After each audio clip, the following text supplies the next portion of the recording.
dictate if they're on or not. Got it. So if you do that, Check. Oh yeah, now I can hear myself. you should be good to go. Can you hear me? Yes, I can hear you, yeah. And then do we have to press the game button to get game audio, or? we can certainly try that. I feel as though when I tested it earlier, it was working, but I'm not hearing direct game audio. I don't need it, but Yeah, what's up? oh, actually, wait. I can faintly hear game audio. you have some audio so Okay. Sounds good. All right, so we got Parmesan beef and Dunham. This is Windows Round 1. The game is not BCF, but that can be fixed. Oh. are things good? Yeah. Do we have Street Fighter 6? Oh, don't change it. Don't change it. Sure. We are recording, and we're good. All right. Are we live then? Okay. Hey, thank you, Pete. All right. Whoa, was the announcement April 6th? For I missed the first part. March 28th for the first RunTheMix B-Side. Oh, okay. Yeah, so Oh, 27. No, 28th. I'm getting mixed messages. Hey, everybody. What's up? So this is Overhaul, a.k.a. Brian. I'm joined by... The Darkest Link, aka Anthony. Yes, just dox yourself on the internet. It's I cool. don't care. No, so we were just... I attach my real name to all of my accounts. People can see it easily enough. If I can get doxxed, I'm good to get doxxed. Speaking of doxing, I don't have a good segue for that. Here comes Zangief versus I mean, how about we could say we're Oh, doxing one of the r- best names that we've seen recently with Parmesan geese. It's pretty good. I just want to say really quick. So the announcement I was confirming with Pete is RunTheMix B-Sides will be run a bi-monthly, so twice a month on Fridays. The first one will be March 28th. It will feature games like Guilty Gear XR, Marvel vs. Capcom 3 Ultimate, Virtua Fighter 5, Soul Calibur 6, and the like. Go to the RunTheMix Discord if you're not on there already and take a look and register now. It's kind of like the monthlies where you can kind of reg in advance and get it over with. Would recommend it. Helps the TOs to see that the reg is going up. And never mind that. Here comes the match. Let's see if that doesn't sound like it's improving anything. All right. So we were informed that we might have a capture card issue in terms of getting the volume in, but we still got pretty clear gameplay. So I think we should be fine in the grand scheme of things. But So, I like the grab there. Yeah, it does. So even Zangief is susceptible to big damage from punish counter throws. So on paper, this matchup, it's, if anyone here is familiar with Guilty Gear Strive, Chip versus Tengen, kind of similar. Yeah. It's like Akuma has low health, but all the movement, all the trickery, all the damage. But if he gets touched, he's a wet paper towel, and here comes Parmesan Geef in the corner. I mean, they're kind of both paper towels though, because Geef is also pretty bad in terms of defense, or at least until he gets level 2 and 3. It's not so much that; it's that Geef only needs to be right a handful of times. Yeah. So does Akuma, but Akuma has to fight more for it. But he has more opportunities to do it. His approach options, his neutral, he can zone. The jumping medium. Yo, the call out. Okay. I'm seeing a lot of really subtle things from Parmesan Geef that makes me if I was playing him, I'd be pretty scared. Like the backdash in the corner, the pretty consistent drive parry during block strings. I think shows a lot of confidence that he knows active defense. Exactly. Which is something I think a lot of people misunderstand about this game. Of I just have to sit there and no, you can go for flicker parry. You can try an option select for it. You can fight through different things. Make the most of what you can, especially in the corner where it's so dangerous. What a throw! Geef showing up that humongous throw range. Oh, the check. Burn himself. And I think he's easily one hit away right now in terms of I think if Geef gets a level 3, Akuma is dead right now. I'm pretty sure. Either character, if they get a big hit. Oh. This is a single touch game right now. Ooh. No anti-air from Dunn. Gets the big hit. Is that good? Okay. That I was so afraid he's going to go flying away. I mean, there are some of those characters that have the wall bounce where it's sometimes when you do it, it sends them flying and it doesn't combo. Do you follow FemShep on Twitter at all? I've watched some of her stuff. I don't follow her actively. Okay.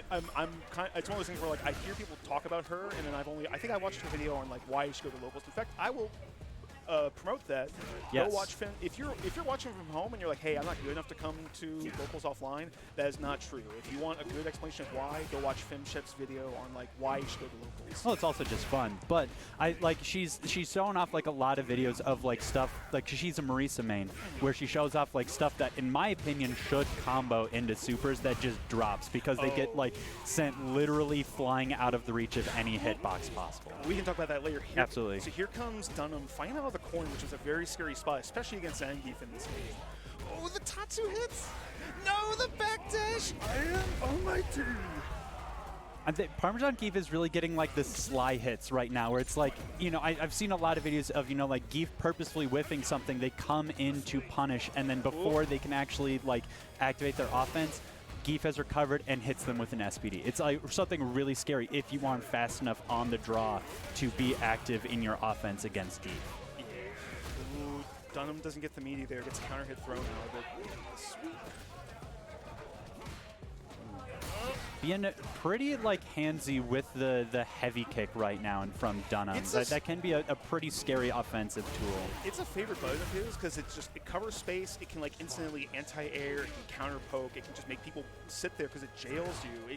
Even if you block after the first hit, you're stuck stand blocking or you're stuck blocking even and crouching afterwards. Oh, confirmed to level 3. So this does keep the game going for Dunham. I don't know if I agree with the level 3 spend there because it's a lot of resources. Now you can easily make it back, but it's only 1 round left. And Zangief still has level 3 on deck.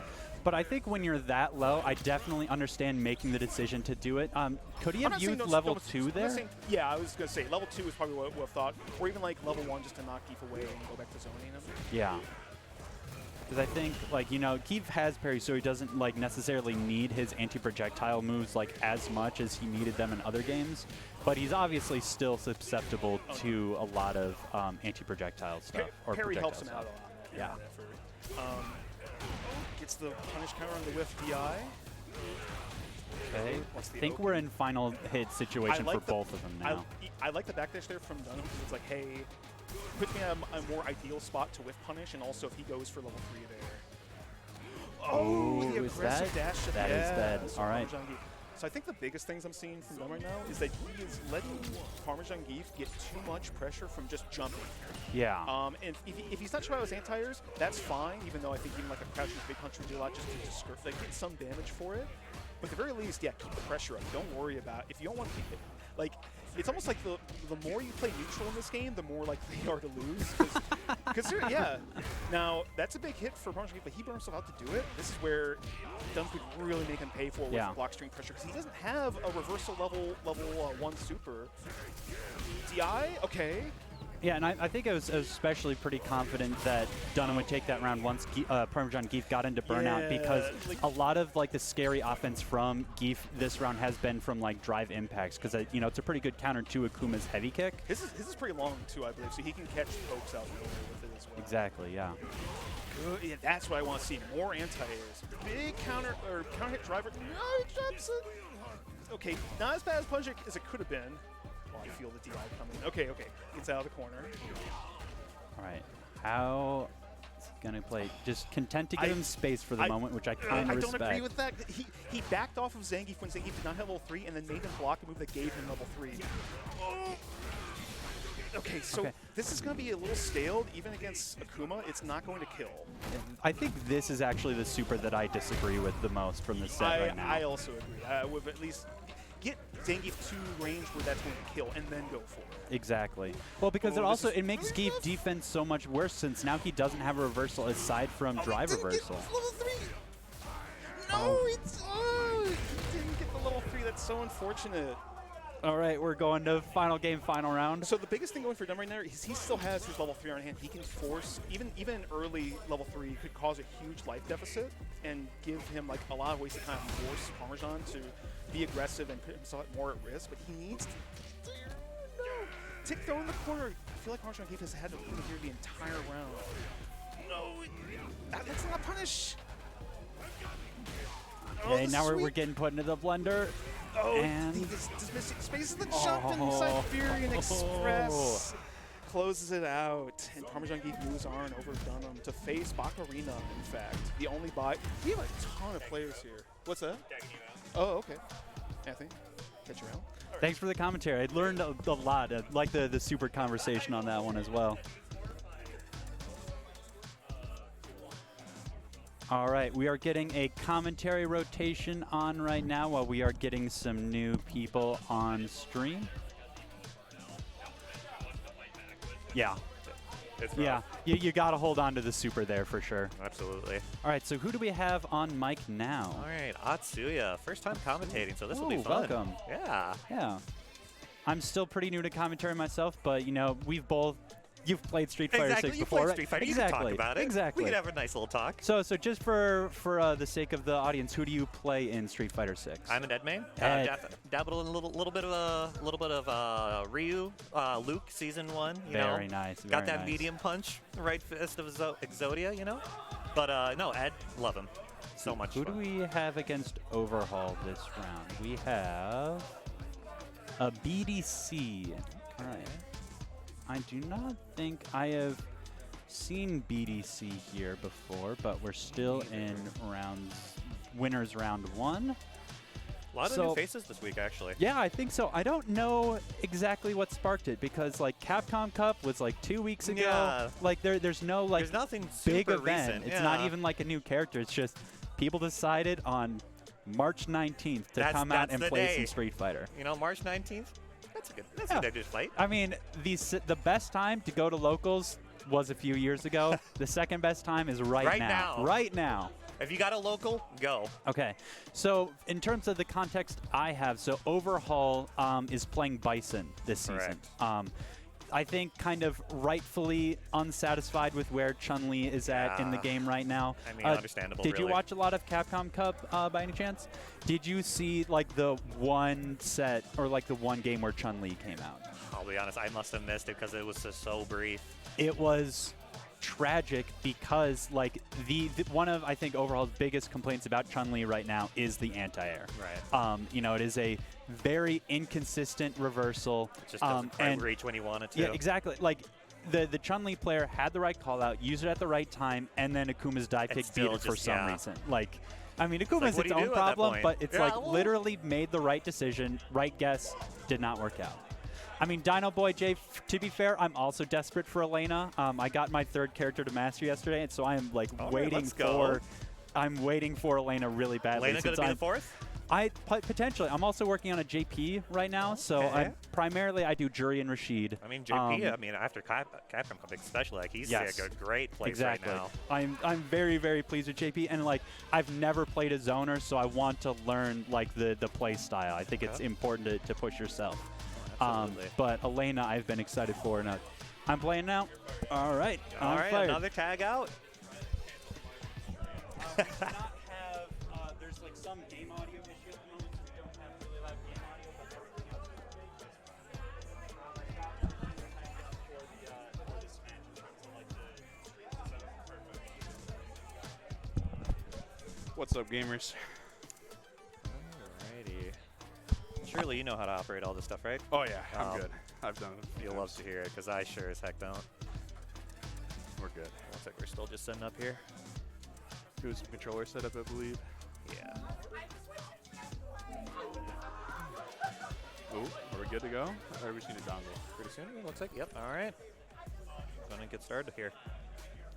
Ooh, BD. That's gonna be the DJ. Oh, so DJ player, right? Because we were having that conversation before. We didn't quite recognize them in what they were playing. I don't know if I've seen him here before. I know I put him in the Discord a couple times. Oh, okay, that makes a lot of sense. Because we were just talking about like we've been seeing a lot of new faces actually. At least a lot of people I haven't seen come to the local recently. I feel like there's a lot of people who play online with us that don't show up to stuff, and then Capcom Cup happened. They're like, oh my god, I want to do this. Yeah, just show up. You know, why not, right? Capcom, 8 is not enough. Put more offline tournaments. People want to show up after you see it. I mean, at least there's been some improvements to 2025 compared to last year, but it is better. They get credit for that. It's not perfect, but we're yeah, better. it could be. There could be a lot of improvements for sure. I did like the idea. You just get rid of super regions completely, and then Yeah, especially the super regions they chose. It feels really arbitrary, honestly. They all make sense, and then you got the UK, which like shout out any Walker and Problem X. That's people I stole the most tech from ever. During Creep City, I sat behind them and I like watched them for like an hour, and I'm like, I'm taking notes. Exactly. I want to see as much of their gameplay as possible, so I'm down. But go ahead and get started here. good call on the throw there. He's from the Discord. He plays. Ooh, knockdown. Yep. Using Miss like on the Devil's Rise there. You got punches on the way up, so I'm not sure what you did. Yeah. I guess. Oh, no punish though. Well, I don't think DJ's crashing me in punches 6 frames. I don't think his frame rate is that good. He's got absurd buttons, but not that way. -4. Overall, it's fun. Good jump in. Set the bomb. Oh, no bomb. Such a big opportunity because it's so low on your drive gauge right here. That's such an awkward position too, especially with like Bison's heavy punch being so strange. Super tough to be around here, especially if you're sitting full screen. You just gotta wait it out. Yeah, fiending for the fireballs. Ooh, Does he block? bait? Oh, No base. no.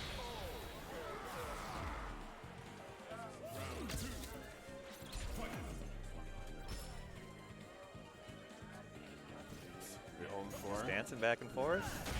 Great jump in again.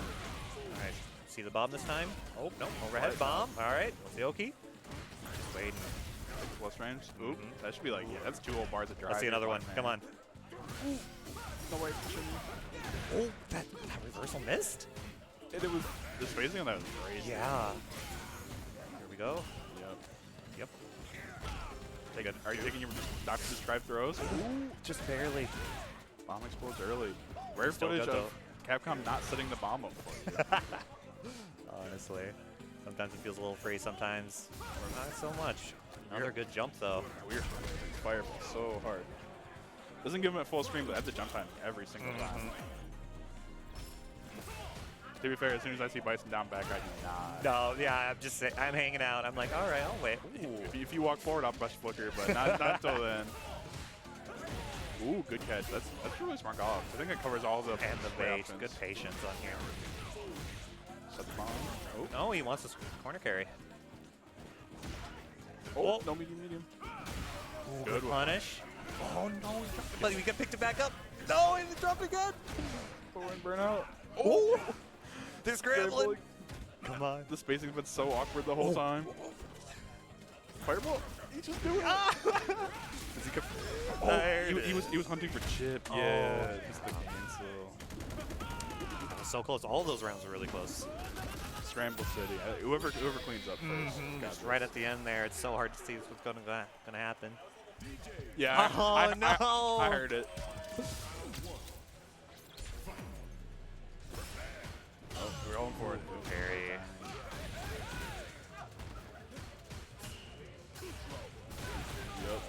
Patience too. He's just weighing him out. Party combo. Or you just swing on the 4 You get frame all there. that? Yep. On the counter end, the last swing is really good, but you can always press your 4 frame button in the machine. Oh, okay. And he can't block in time, and he can't delay him big enough to. I feel like it's hard to react to. I mean, not a lot. At least, at the very least, I don't see a lot of people using that. It's one of those, Almost like jump scares you. yeah, it's a weird specific thing. I hate this character, so I will do anything in my power to spread knowledge of how to kill him. Aiden as an Ed player?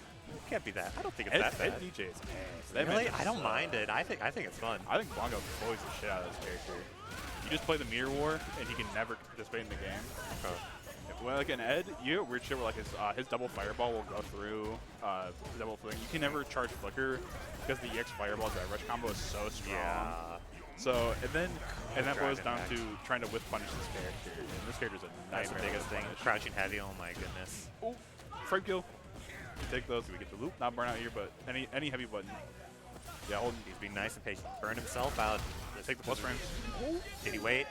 He did. And he should have the kill here. Right there. Really good patience in the corner right there. Just waiting for him to use that drive meter. Even in burnout there, you can just be toxic. Just walk back, waiting for the bomb to explode, and then he can do it. You got nothing but time. Ooh, fishing for these tap parries. Taking the corner here. Baiting. Like, for the very, we've seen a variant DP on most like episode. Can't jump with the character. No. Ooh, good check. I think he didn't take the back roll there too. Smart. No punish either. Go for like the quick rise into mash.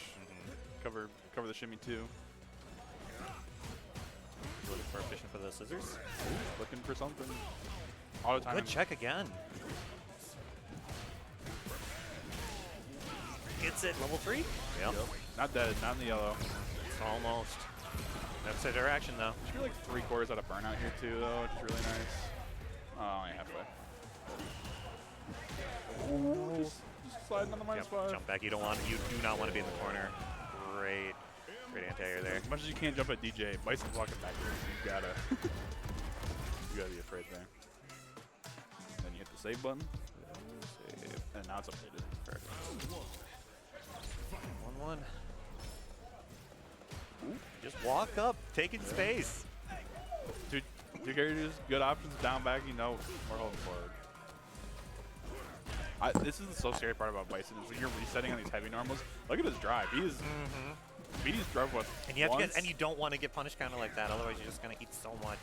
I know they tuned his damage, but he's still gonna get a lot here. That's first round. BD drive rush once, and he had the bar ended the game with like a quarter of a drive bar. Barely spent anything. And it's another good check. He's ready for it. Bison is a certified acorn stealer. Trying to bait the up kicks right there. Ooh, big pickup. Ooh, going for level 1 round. Get him all the way into the corner there. Ooh, and he jumps out. I think it's safe. Oh, no throw though. You only get the, I guess you only get the wall bounce off the GH's level 1 in the corner. Oh. Is that safe? It shouldn't be. Oh my goodness, again! Ooh, trying to flash kick. It's so close. Final round though. Sweep time. See what? Oh, drops the counter firm. Drops the punish. We're not already. Burned out. 93 seconds. Getting a taste of the Noah here. Brian, the great time. Yeah, level 3. Get that gauge back. Your time ends here. That's so good. Yep. Capcom. Oh my goodness. Well, I burnout. Yeah, no, you're not punishing that. No way. But you got all the time in the world. Still half his drive gauge. Ooh, good jump. See what happens. He's looking. He's trying to bait the Psycho Crusher. Good anti-air. You never let go of that down charge. Just still mashing them. Oh, so no pickup because it's they're kind of hit. Just looking. His gauge is so low though. Yep. Here comes the heavy lift. Oh, and he takes it. Good round. 2-1 to Brian. Going up. Moving on. Got going on here. Where are we at?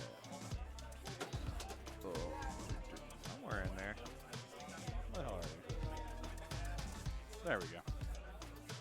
Doop, doop. And we're in. Beautiful. And who do we got coming next? Are we camping out? Oh no, Bingus and Devin are coming. All right. DJ versus the Akuma. Another DJ. We have a lot of DJs here, I feel. That's what Bingus came up earlier and was like, hey, look, we're at 3 now. There's at least 3 in the building. I know Nagoob was saying he's playing a different character today. Oh, really? Trying out some other people. I don't know who, but I did hear him say it.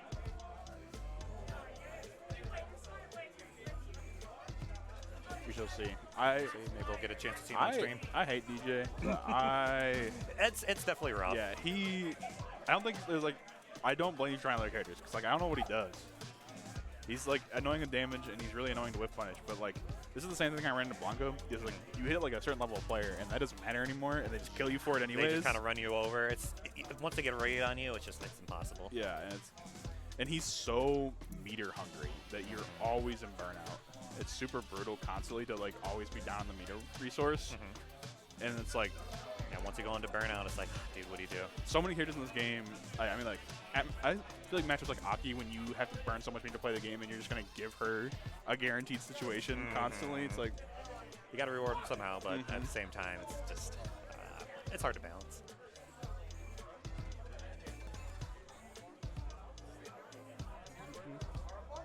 a controller issue? People were having controller issues before too. Maybe try just to plug it in directly. We've been having controller issues connecting, so maybe try the back ports. Yeah.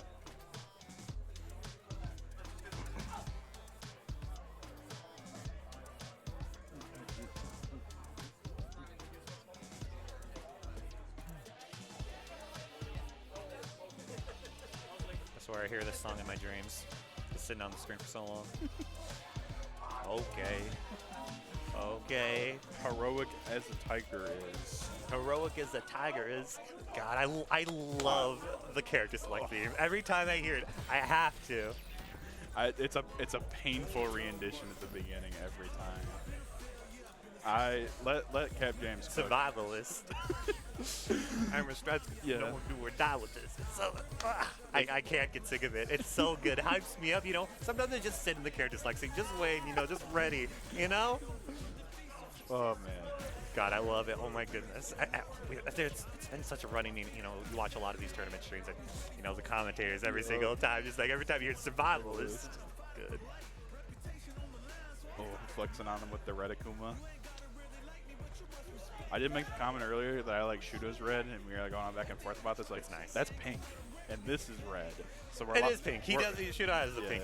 We're locking in Charizard Akuma. Honestly, I really like this DJ skin. It's so good. Oh, yeah. And the purple. This character's design glow up was incredible. No, Now, absolutely. if you In could 5? if you could make his heavy punch whiff on crouchers before stand again, and send him back to Street Fighter 4. You're asking too much. Never gonna happen. Down to the fireball war immediately. They might have. All right. You can clip him out of it, but full screen. Yep. Yep, there it is. Spike with the disjoints. And he gets so much damage from that one raid. And even with like, because DJ can threaten that like EX Fireball, with him with the full charge or EX charge, always wins Fireball wars. Oh, taking the burnout here. Already won the Meteor war. And What are you gonna do? It's guaranteed. even if he has one bar, this is all guaranteed. Yeah, because his level 1 doesn't have full invincibility, does it? It's only, what, level 2? Only level 2. Oh, That's- catching him on the startup. Part of his struggle in the Meteor war is you just like, you get that one, he doesn't have Meteor, you take his drive away, and then you just guaranteed lockdown again. Bringing it back, though. Ooh, Great punish.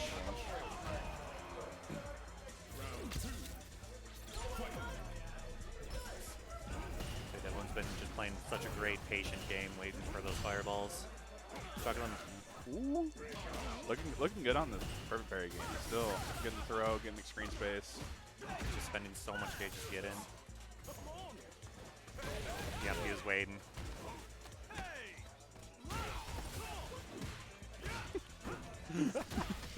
Oh, that's the background noise. Yeah, that's like, yep, that's we're watching. Expected. Oh my goodness. I respect it. Thinking throws. That was a call out and a half. Does this kill? Oh yeah. Oh, But like, cool. 90% moment. as we saw, I was on round 1, the guaranteed one bar. This is really tough. It is. Oh, one He chance. barely.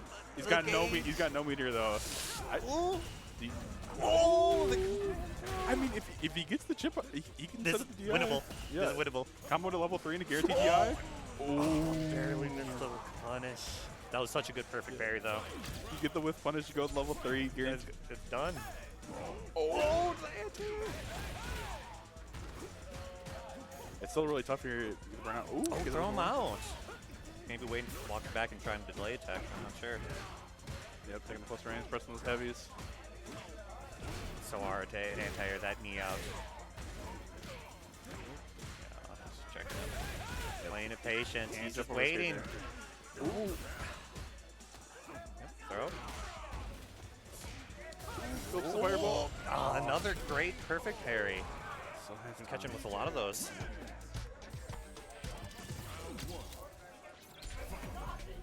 Let's see what the adjustment is. Back to fireballs. Yep. That first one was so clean on the fireball ward. Just taking the That's patient where away. it was doing really well. Yep. Great punish. Oh, the drop. Oh, Above the other drop. The spaghetti. and the shimmy. Boom, boom. But it's driving me looking so low. Oh my goodness, and he baits the parry. Yeah, he doesn't back roll, so he gets a weird cross up. But Much better spot this round. oh, big punish. Yep, it. just taking it clean. Look, even got the meter lead too. Didn't have to spend anything. Clean game 2 so far. Biggest foot on the pressure though. Already in the corner. Big down low. Time to guess. Ooh. Strike, throw. Do we see another one? Just jumping out immediately.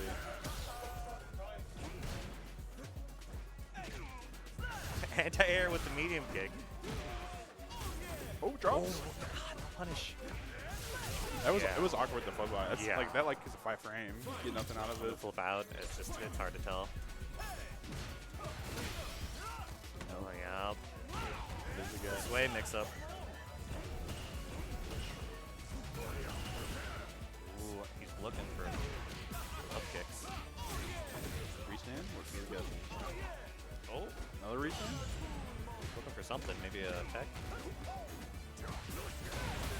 Yup, think Great up kicks. keep it safe, just do the OS. Gotta guess. That's it. Yup, Yep, there it is. Yeah, that's super. Is that 2? Yeah, that's 2. All right, Bengus moving on with a clean 2-0. And then we got the DJ mirror coming up. So many DJs. Whoever Bingus is playing, or Nagoo's playing Oh, someone else Bengus today. and Nagoo. This is gonna be- I don't know who's gonna take that. What we got coming up here? Air match might be soon, honestly. Yeah. Is this one going on? We got people hovering. Maybe. You see any guiles over there? Oh, no, Giles. What are you putting on there, Bingus? I can't read the song. It's so blurry. Me? All right, well, good commentating with you. Catch you later. All right, here you go, sir.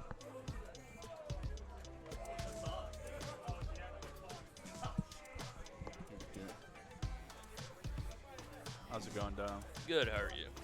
Pretty good. Got solar coming up. Some JP action. Is Alan and You know, we're playing right now. Alan and Phenom play yet? Oh, there they are. Yeah. You get the winner of that, I get the loser. Nice.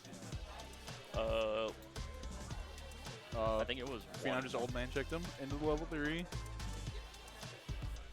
Goadstool and Solar. JP versus Rashid. I just typed in JP. Yeah, the whatever, the multi-unit was having issues. Oh, it was? Yeah. Goadstool.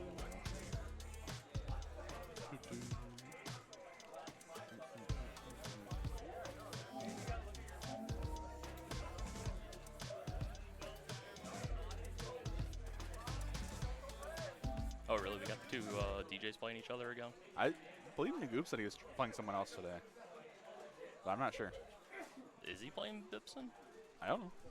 I haven't seen who. Yeah, I heard him say I'm trying out characters before the new season. I haven't seen who or what. I know he was playing Akuma for a little bit. Howdy.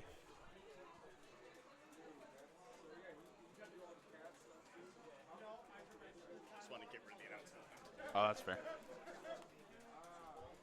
I don't know how often I've seen Rashid and JP recently. Then you haven't been watching Japanese Street Fighter. No, I don't have time. Because these characters are everywhere.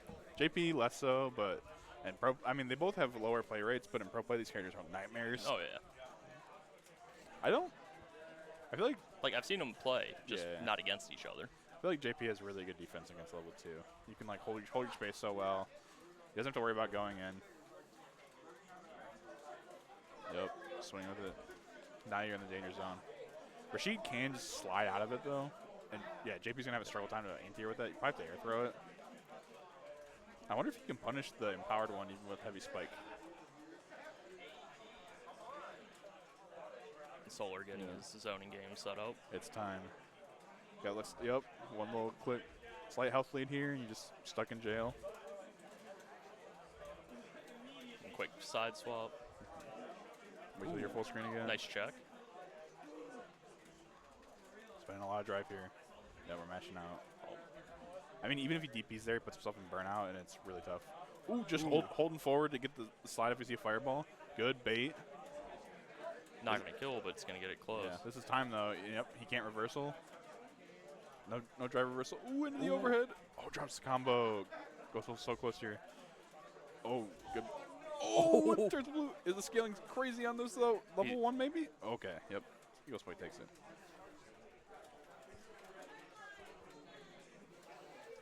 Fighting the storm, 62 seconds.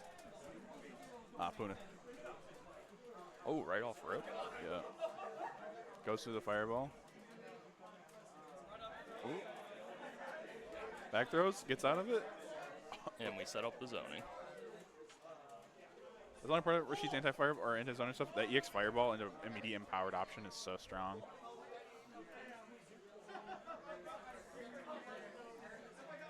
Ooh, into nice the overhead. overhead. Yep.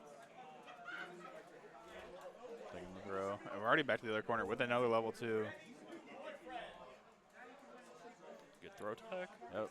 The defense on these level 2s has been great, but Quick level 3. yeah, quick level 3, you gotta make a big comeback here. Keep him in burnout. Spike time. Yeah, I think he might just be checkmated here, almost. It's so hard to get out of these like full screen zoning patterns with JP. You gotta trade like 10% chip every single time. Yep, this is dead. Yep. No escape on the meaty spike. Just through the fireball, but even EX spike there, you're so locked out. Well, players have no meter though. Two carries with cheaty level 2s. Gotta play it honest this time. Ooh, big burnout early. Yep, trying to set the zoning, the spike, portal time. The fireballs that make you guess. Ooh, and yep, punish counter recovery, get the force knockdown. Ooh, misinput on the spike. Luckily, it was at full screen. Yeah. Back to full screen again. Shoot.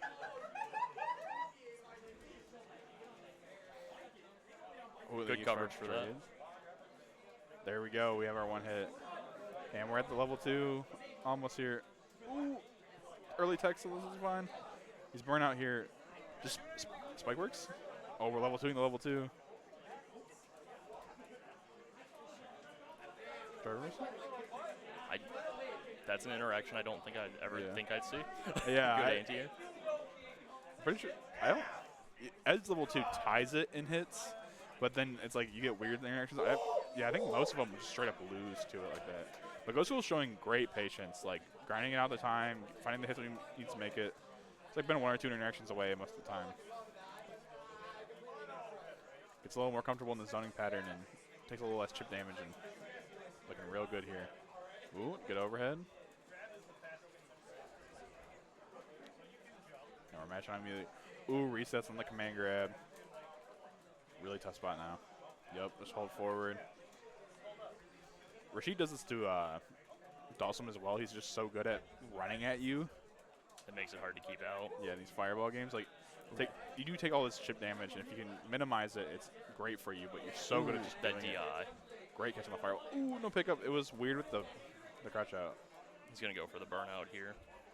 Well, he's got 2 bars. He's not going to burn him out, but you get the whole level 2 mix here. And that, yep, punish counter throw does it.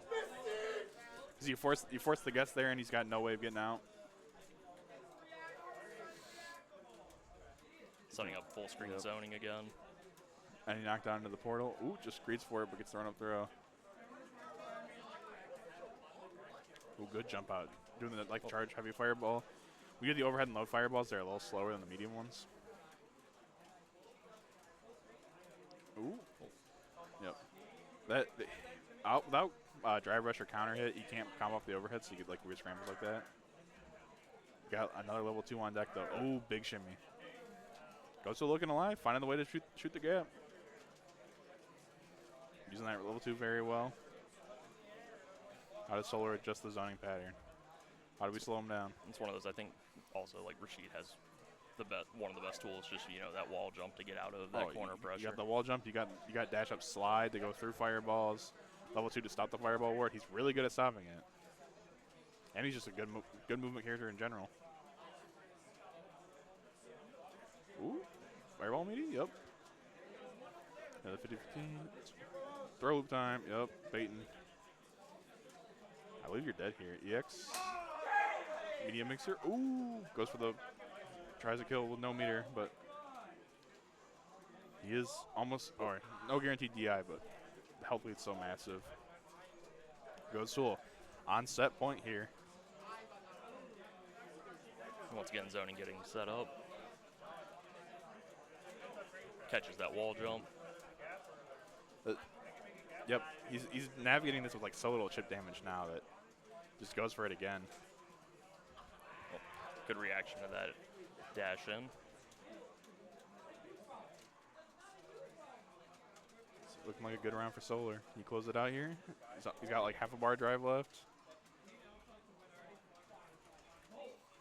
Jump over the slide. I don't think he can activate level 2 yet, but nope, throw loop city.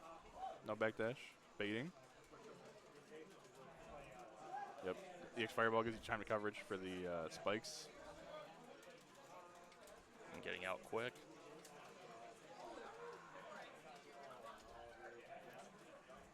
Oh, we're just full screen level 2. Yeah, but the slide to level 3. It is scaled now, but oh, it's really close. There's no yellow, I think that might be. They added extra scaling to this. Ooh, it does just do it. Goad's Tool. Navigating the storm after game 1, finding the angles, taking it 2-1.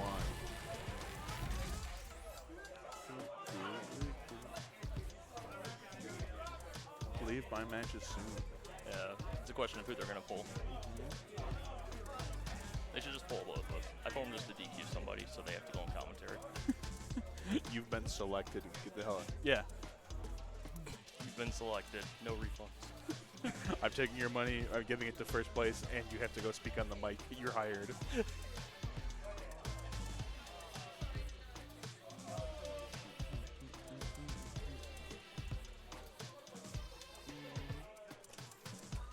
got Baccarina and Stefan coming up. Ooh, another deep.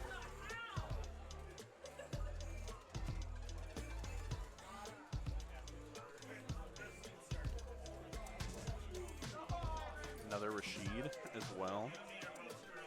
That's if he goes Rashid. I know he's been playing Rashid today, but you know he might play for you. Okay. Yep, I'm not a fan of Geef today. Did you already lose to him?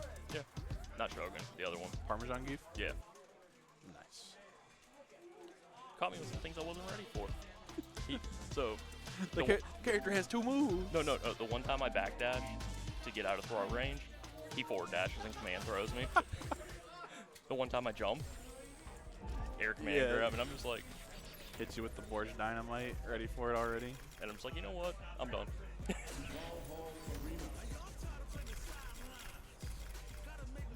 Rashid's done. Yeah.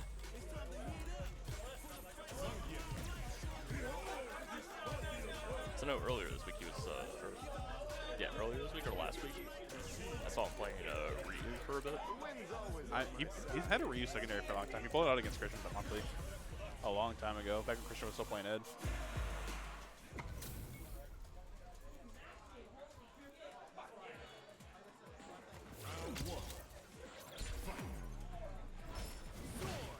Already holding up. Yep. Rashid's anti-air is so awkward, and you get saying he's weird jump.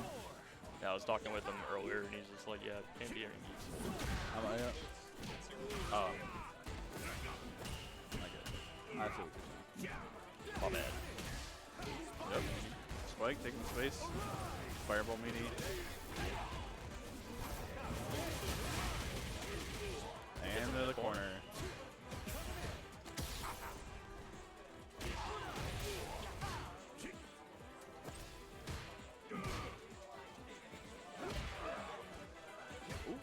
Still for the NK. It's such an awkward height, and especially since it's not putting out buttons here. Yep. Starting this round with level 2. He's got the lead, looking scary. Using the jab to great effect. Ooh, big whip punch this week. Already almost to the corner here. Overhead into the corner. And we're in. And we're going to get thrown. This character's corner situation is terrifying. Yep, just taking the DI, eating your foot with the drive rush. And it was set up, got back to level 2. Nope, we're just taking the Arabian Cyclone into the overhead. Still keeps his gapless. Doesn't even give Stefan a chance to build the level 3 taking game 1. Zangief's defense before he has 720, just, you don't, there's like 0 threat. Yep. Good. Good punish on that. Using the empowered overhead, trying to pick up. Oh, yep, there's the SVD. Give him the anti-air December and press the button. All goes for the cheeky command grab. And we're already back in the corner. Ooh, big jump out. Not much damage, one more guess. Oh, we're just driver whistling.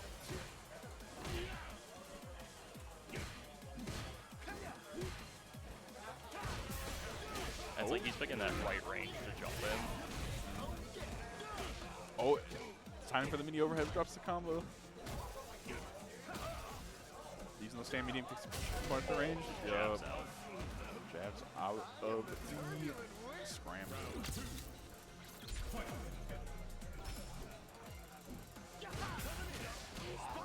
Spike. Quick push towards the corner. Doing the double dashes to stop the run from happening. Chipping him down. Using pressure. Yep. Ooh, big one hit confirmed.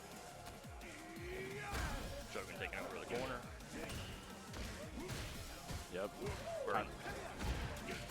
Carrier get grabbed. Lose your bar, lose your life. Seven holding this corner really well. Yep, there's the big dump in. Oh, ready for the reset. Good bait. We kill off this. Just like level 3. This should do it. We're in the yellow. 2, 1, and picture perfect. And Baccarina takes it. 2-0.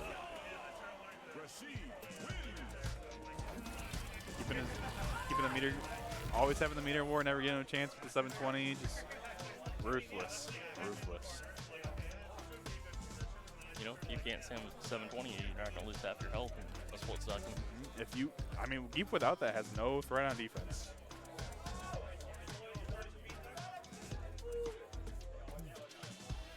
I think they're going to end up kicking both of us off.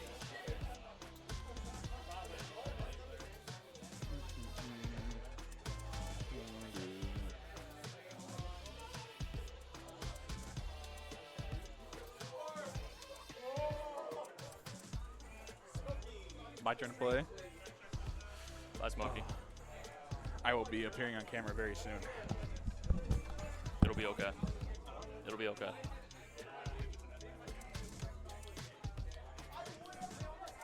Well, I mean, the one thing I love, like, with matchup is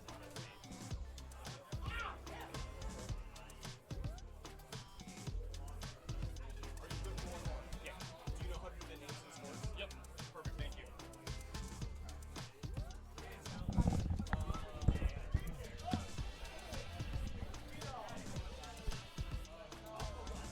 What's good?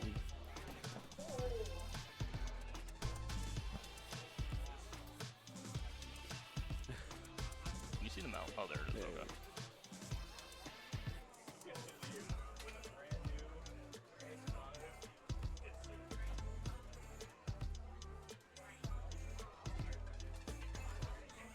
And the score just needs to be reset.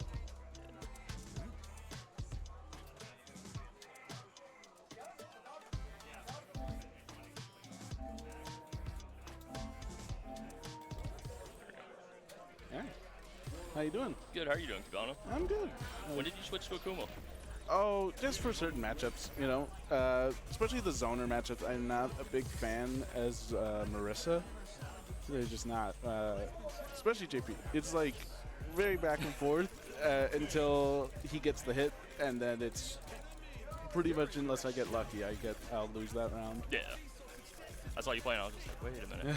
I think this is winner's round 3. Check that out. All right, we're getting into it. Oh, quarterfinal. I'll fix it in a sec. All right. Luke. I think I'm playing Luke now.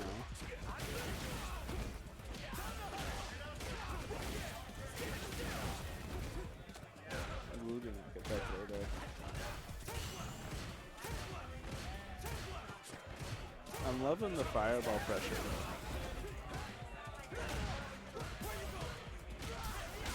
Ooh. Alright, now we're in the corner, burnt down on Luke. Just love to see that every time. Burf. Makes quick work of it on that first round. Oh, big jump in. Has Phenom been playing Luke for a while now? I feel like Phenom's been jumping around. He played him originally. Oh, okay. He played Luke and Jamie. Oh, okay. Then, you know, added Bison and whatever new character comes out. Oh, okay. There you go. I'd love to see some knuckle pressure. Throw tech. And even, you know, not even being in the corner is pretty dangerous being burnt out against Ed. Yeah. It's going to be a quick walk down. Oh, that's not what you want to see. And I think that's going to be game one. Yeah, that's game one. The Smokey Bear switch to the Blanca, though. Let's see.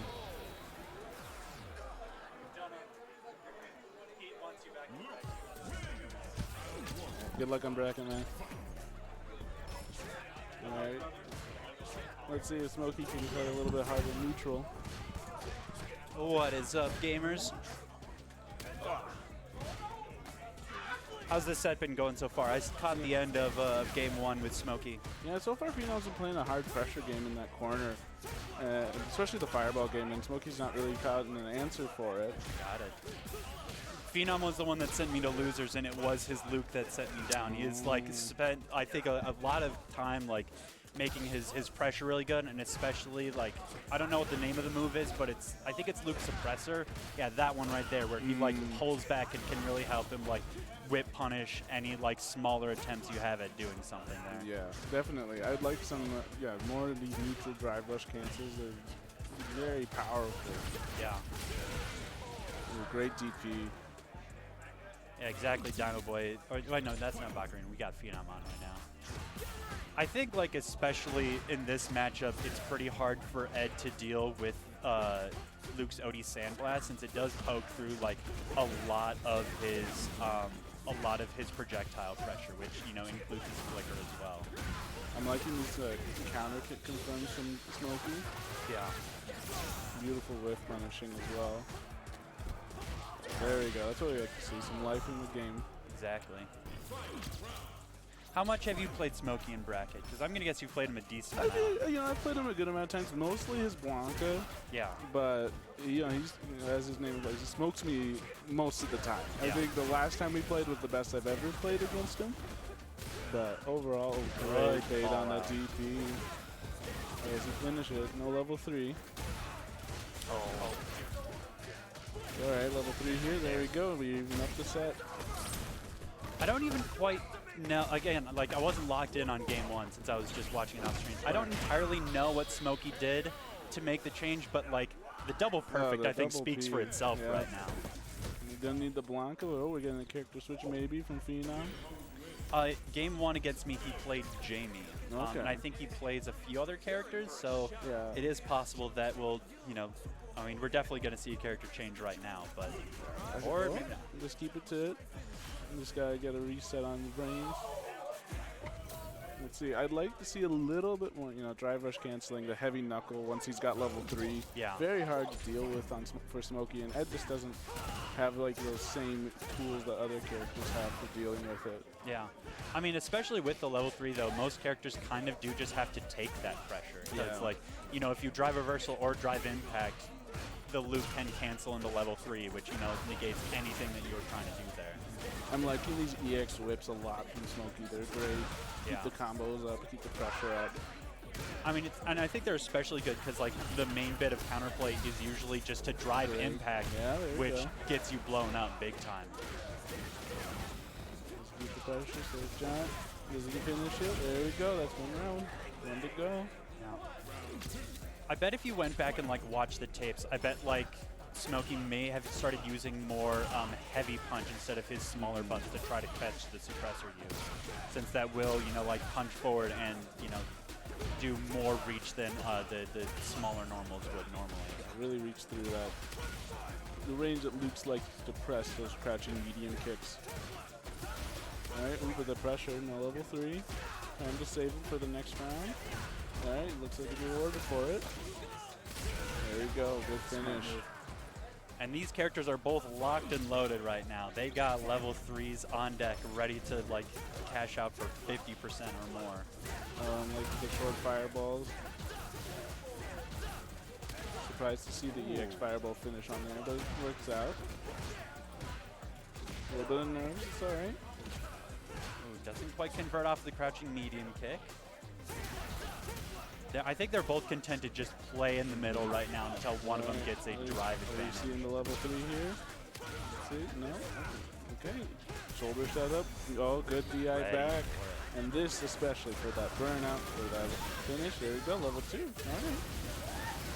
We were a little early on the cancel on the EX rush punches. No burnout, gets it now. Yeah, I think he did early so that he could try to get the so he could go for the burnout. Because, you know, like with the December patch, like the drive gauge damage is done at the end of it. So if you do it right away, you can actually like burn them out. Or if you want to burn them out right away, you want to do like the grounded combo instead. Right. That's why he's the Ed main, not me. Yeah. A great play from both of them. Smokey making it out over the end there. Yeah, really good adaptation overall. Yeah, absolutely. I would have maybe, you know, like to see from Phenom, those level 3s early on, just so much pressure you get off of them. Yeah. The drive meter, the corner situation, you know, it's all just up for loot. Yeah, exactly. All right, who do we got next? Who's coming up? Bakarina and Bingus. Got it. Okay. All right. So we got a little bit of time. So, how's your bracket been going? I'm out right now. I did go. Do whatever you want. You fill the screen, fill the air. Show us that white boy got rhythm. Yeah. Yeah, I noticed it. I talked about that on the stream that he did that for that reason. You're a bigger brain than me. But yeah, I'm out of bracket at this point. I went 2 and 2 this week. Okay.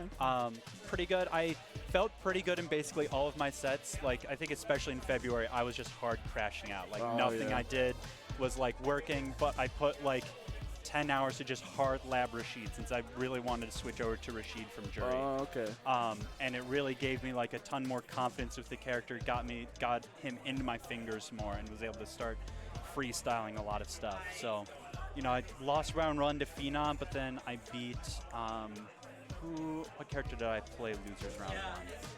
I played a modern Terry round 1. Oh, I didn't even know we had a modern player here. That's awesome. What was their name? Oh yeah. For some reason I thought I had to check my phone. But yeah, I beat Moscato round 1, which I felt good about. That one was misreported, but I felt like is really scary, I think, for everybody. But like, especially I think when you have a character that you're still not quite as confident on, like with Rashid, you need to be able to make the instant decisions and the anti-airs and everything. But yeah, you're not going to make the little mind games with like the drive rush knees, the drive rush jabs. Exactly. But I was able to do really good callouts on their SPDs and on their level 3s, so I was able to like get out pretty good.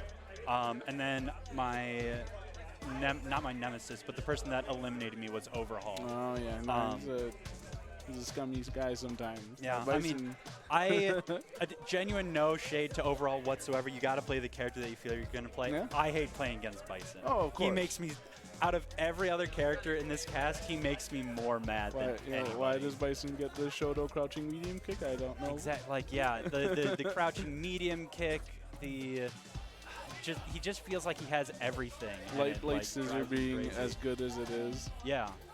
And then, like, on top of that, he gets, like, the craziest damage in the entire game. Oh, yeah. Hands down. Yeah, Marissa can get that damage, just not nearly as consistently. Exactly. And, like, you know, like, not only does she not get the damage, but she doesn't have like the consistent pressure that Bison does with the bomb, which is like what really starts driving me crazy. Well, I don't think people want to see Marissa with the bomb. No. I don't think people would be happy with that. I mean, I would want Bison to get nerfed because I feel like he is holding back some character variety right now, where like, you know, people aren't playing like Kim, Marissa, Jury, and maybe JP, I think. because Bison is so strong right now. I mean, JP, I think, let's not give him too much of a Oh, yeah. spot. He's good. doing good. He might be $1 million character or something. That's what I hear. He is the $1 million character. But yeah, how's your bracket been so far? Are you still in? Or? No, I'm out. I went up against my round one. Yes. All right, no worries. Take it over. Thanks for letting me on. All right, that was your Steelo Youngster, right? There we go. Yep. All right, we're having another commentator switch out while we're getting ready right now. I got. Swap. There we go. All right, how you doing today, Devlin? Howdy ho, I'm doing all right. How about yourself? I'm doing pretty good. You out of bracket yet, or Yeah. How'd you do? Oh, I did terrible. Yeah, it can be like that sometimes, honestly. Ooh, all right. So, when was the last time that you played against Bingus's DJ? I just played against him today, actually. Got it. How'd that go? I got destroyed. Yep. To be perfectly honest with you, that is an unfortunate drive reversal. Baccarina here. I haven't played against him in a couple weeks, but his Rashid always looks super good for me. Yeah. I think we're slowly starting to accumulate a lot of Rashids in the MNFGC, and it's giving me a lot of stuff to think about and learn from. Because I think this especially right now is really scary. The pressure, the overhead mix with the cyclone that he's able to get going. Yep. Has I think been really strong. Yeah, and on the other side of the bracket, not to look too far ahead, we got another Rashid in Goatstool. Oh yeah, I played him last week. He kind of blew my mind. I felt like, why am I losing to this guy? He's just backing up and doing stuff that I feel like I should do, but his fundamentals were so good that it did not matter. I just kept getting bopped with stuff constantly. Yeah, he is definitely the kind of the opposite of Baccarina in a lot of ways, where Baccarina plays a super fundamental game. Yeah.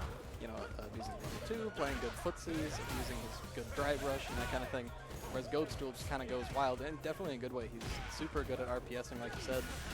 That being said, big drop right there. yeah, Baccarina drops the game-winning combo there. The Canadian shimmy, but Bingus doesn't bite on it. Yeah. Well, the trade there in crazy. Bingus's favor, yep. I'm really impressed that Baccarina was so comfortable doing that much pressure there, because it was literally a single hit. Yeah, that was super gutsy play by him. Super impressive. Yep. And closing space with that EX fireball, so good at covering space. Ooh, but that heavy kick and the reset into the throw, good stuff. Yeah, I think what makes me most impressed about Baccarina is his defense. I'm pretty sure we talked about this last time we were on commentary together. He is always ready to do the option select, to do a reversal if you leave a gap when you drive rush cancel. Yep. Constantly ready to just be doing stuff like that. On top of his good reactions. Oh. Speaking of good reactions, holy crap, that was crazy. He drops the combo a little bit. Quite get it, but he's still in a really good spot here. Yeah, it was being stuff. There we go. No That punish on was the safe. slide. Okay. I don't know. I think he might have been a little late. Oh, nope. No punish. Speaking of safe. Right. Having a little bit of flubs, trying to get a run in. I think right now Baccarina is trying to bait the reversal. Do the drive rush to make the charge character release their charge. Yep. Great block on the reversal. That was so good. Very nice. And Baccarina goes up, and he has level 2 on deck, so this is super scary for Bingus here. Yeah. Especially since Bingus does, he's got his DP, but in terms of his super reversal to help him get through, does not really have a ton of stuff. Yep. But, even the XTP, right, if you hit Rashid, the tornado doesn't go away, so oftentimes just XTP right into the tornado, and it'll turn into Rashid's combo. Yeah, I love it. Ooh, good bait out from Bingus right there. Yep. He's also just really, really good with the sway. You never know what his pattern is and what he's going to be going in for. Yep. It's easily one of the things that stresses me out most when I play against Bingus.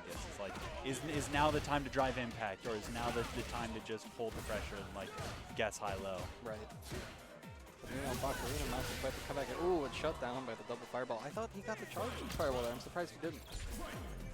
Well, it does have like the different level of charge. I'd have to double check though as to whether the different levels of charge like would interrupt like a multi-hit fireball, because like there's the level 1, 2, and 3 charge for Rashid. I thought the level 2 had 2 hits. I could be wrong though. I don't play this character. I should honestly know better. That being said, Bingus is on game-winning point here. He's got level 3 now, so it's big scary. Yeah. And Bacarina, if Bingus lands a solid hit, this could be game over. That was a great whiff punish there by Bacarina into the level 2. What's the mix gonna be? He just gets hit by the strike. Oh, doesn't quite get to summon the tornado in. Tornado dissipates there. Unfortunate, just a little too late. Oh, punish. So scary. Just walks under, drop, another drop. Definitely a bit of awkward drops here, but we're really getting scrappy. Really trying to pressure and gets the mixer at the end to catch the walk back. And now it's 1-1 here between Bacarina and Bingus. This is still first to 2, right? Because this is semis. Okay. Yep. I really don't know who's favored going into this final game here. Yep. I think they're both really showing strong adaptation. Like Bingus really doing stuff with the sway. Bingus is really doing stuff with the sway, and Bacarina is adapting to it. Yep. But like again, Bingus's defense and his like sway pressure, you can never feel comfortable settling into a rhythm there for him. Exactly. Yep. So charge fireball up, just baiting that DP there. And I like how Bacarina is using Rashid's run to just dance right outside of Footsie's range. Bingus trying to bait something. Yeah. And Bingus doing a good job not baiting yet. And we see him here putting Bacarina in the corner. Oh, big match. Willing to wake up with the jab in order to try to get some pressure. Excellent.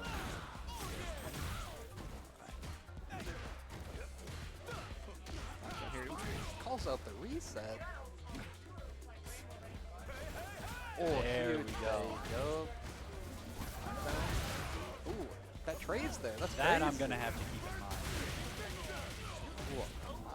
Is he dead here? No way, right? I think if he had gotten the 1 frame link, I think he might have been. All right, Bingus with the hard read on the reset. Unfortunately, doesn't work out. And here, Bacarina now is on game point. Starting off with some fireball pressure, just keep them separate. Since you gotta at least put some fireball pressure in to prevent Rashid getting his game off in terms of like charging up the tornado. Yep. All right. Content to just play some little air dance right now. Yep. Doing some fireball exchanges, some good old neutral. Doesn't bite on that. I definitely get not biting on that, since I want to say you can, do your air cyclone to avoid some reversals. Yep. And I think, you really want to be careful, even with you at like 80 to 90%, biting on anything that could end up making you lose like 60%, plus a whole bunch of drive damage. Yep. And while DJ's up kicks have really good horizontal range, their vertical range is definitely somewhat lacking. There we go. Good stun from Bingus there. Tying it up, going into the final game, final round. Bacarina's got that meter advantage, but this still could go either way very easily. Catches him with the fireball. That air dance from DJ is like really tricky to anti-air, especially with Rashid. Like his medium mixer is a very, very bad anti-air. Well, not like terrible, but it is very subpar. Yep, super slow and not a lot of jump invincibility, if I remember correctly. Basically, yeah. I mean, I think it has none, if I remember correctly. Oh. If you want the diagonal one that goes and has full invincibility, you got to spend meter for it. Yep. If you want the anti-air invincibility, you got to use heavy mixer to just go straight up and down. Call out on the drive with medium there. Ooh, this is going to take a big lead here. To the corner, and he's got rhythm.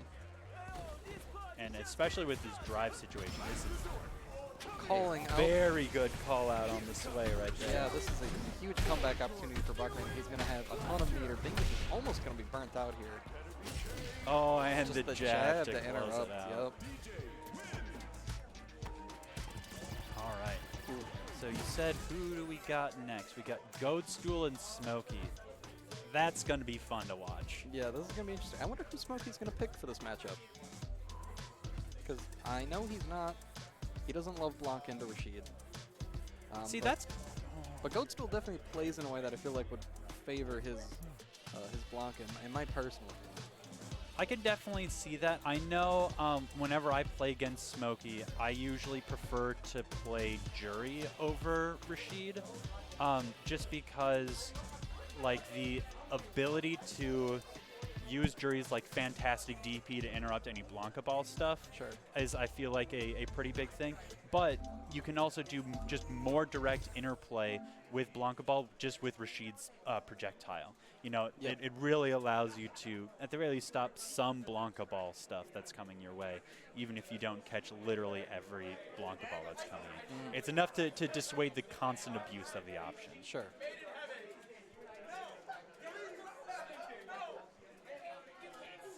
All right. Oh, he is going Blanca then. All right. I'm going to be watching this for tips the whole time.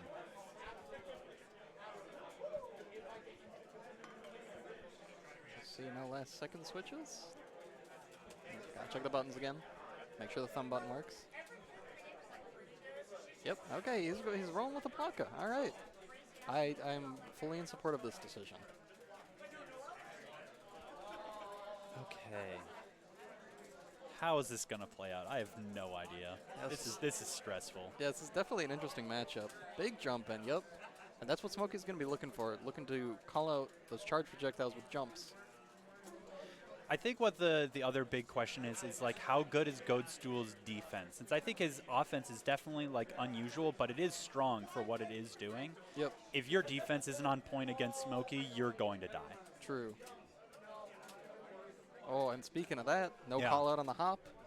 Because you got to be willing and able to call out the hop, the Blanca Ball, like all of the Blanca Chan setups. You have like a lot to try to figure out. That was a rough drive reversal there, and he's just eating all of these meaties. Smokey with a level 2 here. What's the setup? Oop, drops. No punish on the DI. Nope. And that's it. Whoa. That was such a quick game 1. Oh my Again, goodness. when Smokey gets going, it is just you have to find like the times to interrupt. You have to decide like, I'm going to potentially eat a counter hit to be willing to, break through at least some of the offense. Yep. And there Goadstool with the EX mixer telling him, get off me. Stop it. Right. Yep, Able there we to go. get some anti-air going. Oh. Okay, he did get the punish. I thought it was too late. Man, using the coward crouch to low profile that. I've never seen that before. Yep, punish. Just taking the drive gauge damage rather than the combo. I think especially for Blanca, going for drive gauge damage over combo damage is really smart because this is true for every character, but he is one of the scariest characters that when you are in burnout, like all of his set play pressure becomes so much more real. Like hop becomes a lot more real. It becomes like infinitely harder to do like a lot of the stuff. Yep. And then I just chip him out. I think he just chips. Yep. Yeah. Yep. Yeah, so like you're saying, the other thing that's super scary about Blanca and Burnout is Electric suddenly becomes point blank +1 for Blanca. Yep. Instead of being unsafe. It's just disgusting. Big drop. Yep, I okay. would bet, though, I think if Goadstool takes this game, Smokey might switch over to Ed. He's been having a good amount of success with these reversals at this point in this set, though. I'm not sure if that's because like Goadstool has like the read on the reversal, or if Smokey just wants to do more offense. I can't believe Hop baited out the drive reversal there. That's insane. But yeah, Smokey's in comeback mode here. Just going to chip him out. Plus, plus, plus. It's all plus all day, baby. What do you do right here? You just have to hold it. All right, Goadstool's out of burnout. Oh, no. That's so bad. With level 2 on deck, level 2, yep. This feels pretty unwinnable. This might be checkmate, actually. Oh, goes for the slide. Yeah, it was checkmate anyways. Yeah. He was sandwiched by the tornado. All right. Definitely able to interrupt a lot more of the offense there, Yep. I think. Game 1, literally, Goadstool spent literally the entire game in the corner, not really able to get anything going.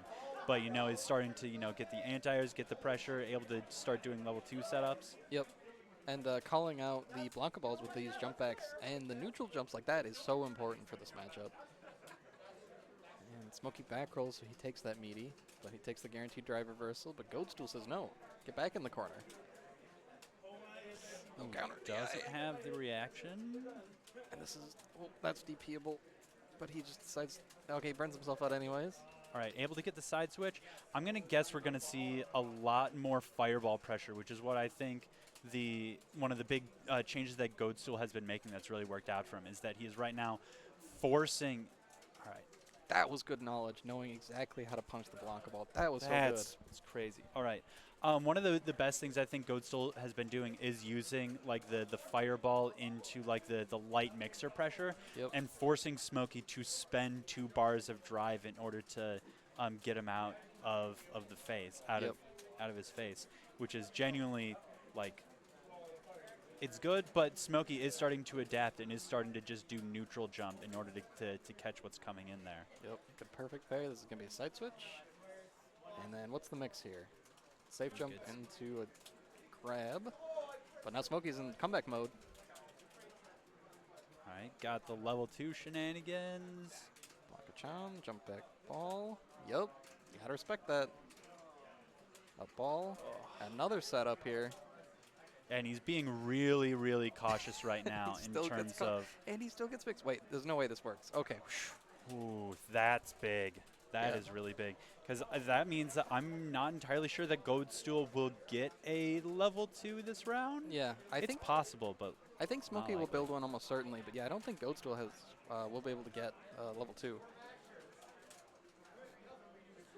I love just standing there hitting the jabs. Mm-hmm.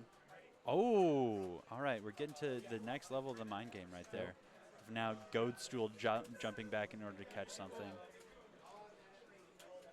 Yep. Anti-air. He's really making those heavy mixers work. Yep. Oh, I tried the coward crouch scoop to anti-air there. Gets these hot hops pressure. just getting away. Great bait. This is huge. Into the level 2. This is bad. Is he dead off of this? And that has to be dead, right? Or not. Has the drop, gets him the ability to potentially even build up a level 2. Blanca character's so cheap. Yep. And then, there we go. Good stuff. Whew.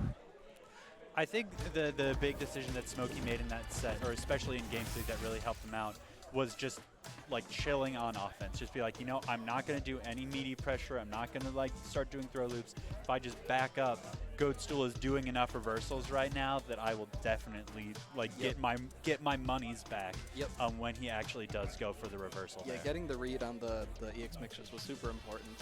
Then also I think representing ball less often, because Goadstool was doing a great job of doing jump back heavy kick to call out the balls. Yep.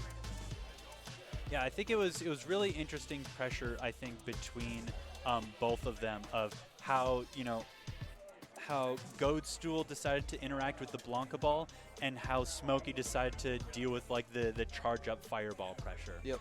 I think they're relatively similar tools for the both of them that I think they both dealt with pretty well. All right. We are popping right into Smokey versus Bingus. Classic MNFGC match right here. Yep.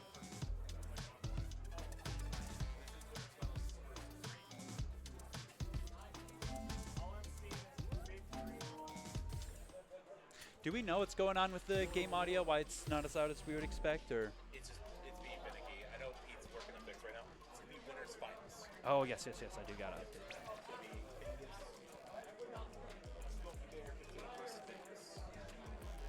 There we go. All right, so we are in winners finals, as Cool Cat reminded me. So this will be a 1-to-3 set here. And do I have that? Yes, I do have the sides right. All right. And while we're waiting for them to get started in our losers stuff, so Goadstool just got sent down into losers. We have right now somewhere Overhaul versus Baccarina. If I'm going to get knocked out by Overhaul, I'm glad that he seems to be going far and really putting in the work today. So shout out to my guy Overhaul. And we'll be getting our winners finals match started shortly.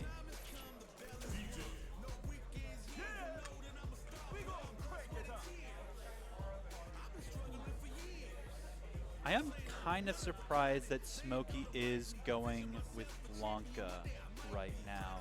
Instead of going with This is a beef between them. Oh, really? Bingus really wants him to play Ed because he thinks that Ed DJ's a super good matchup, and Smokey agrees that it's really in DJ's favor. So he refuses to play Ed against DJ. Yeah, I mean, so it sounds like it's just smart then, but Yeah. all right. All right, we're hopping into it. So we'll see if how much Bingus decides to do like the jump back pressure that Ghost School started to do to deal with the balls, but he also might just be dealing with Blanca balls just with charged fireball. So I'm gonna guess that's gonna be a lot safer, more consistent thing for Bingus to be doing overall. Yep.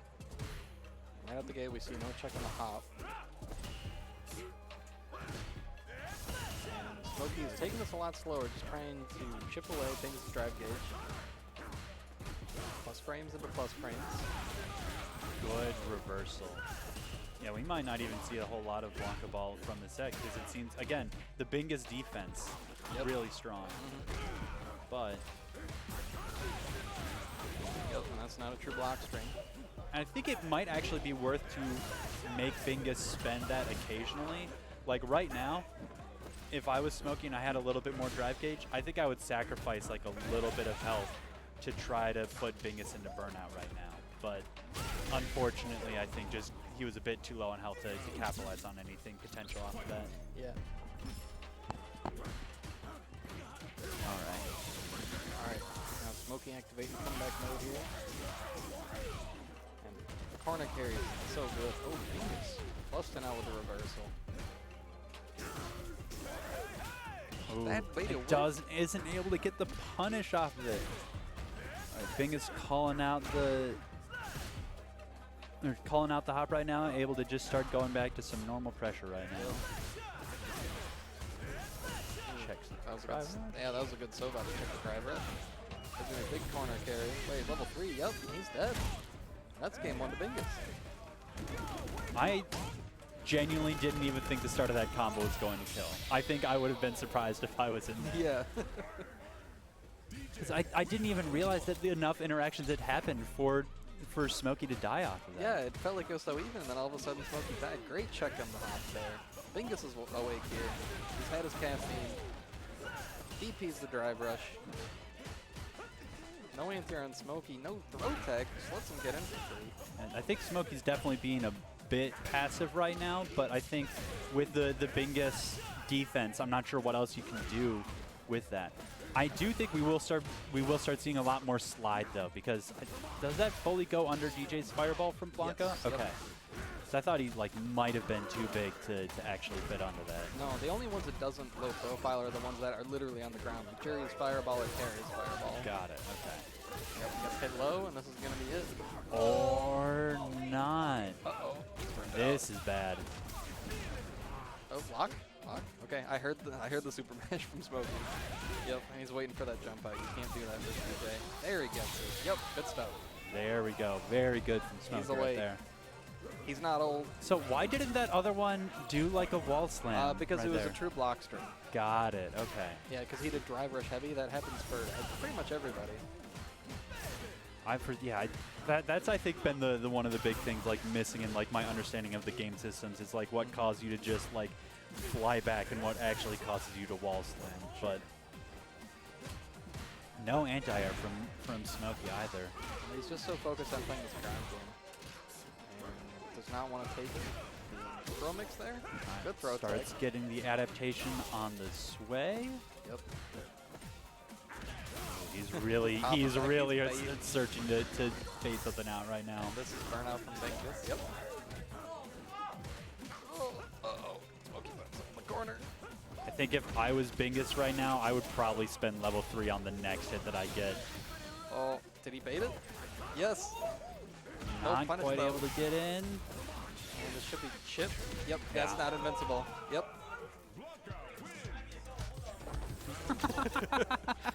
I don't know if y'all could hear that in chat, but somebody said, "Yo, Smokey, I think you might be the GOAT."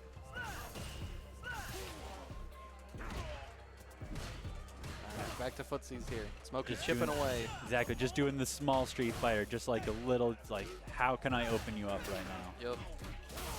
Bingus not ready for the hop. He's so tricky. You never know. You always have It's to be like- ready for it.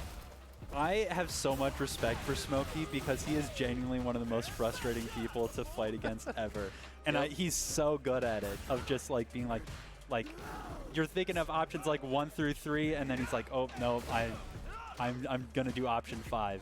And I think, you know, Bingus is dealing with it like pretty good, but it's like the hop is so scary, man. Yep. But Smokey's low and drive gauge here. Ooh. Gets a big jump in. This is a big opportunity for Bingus here. Yep.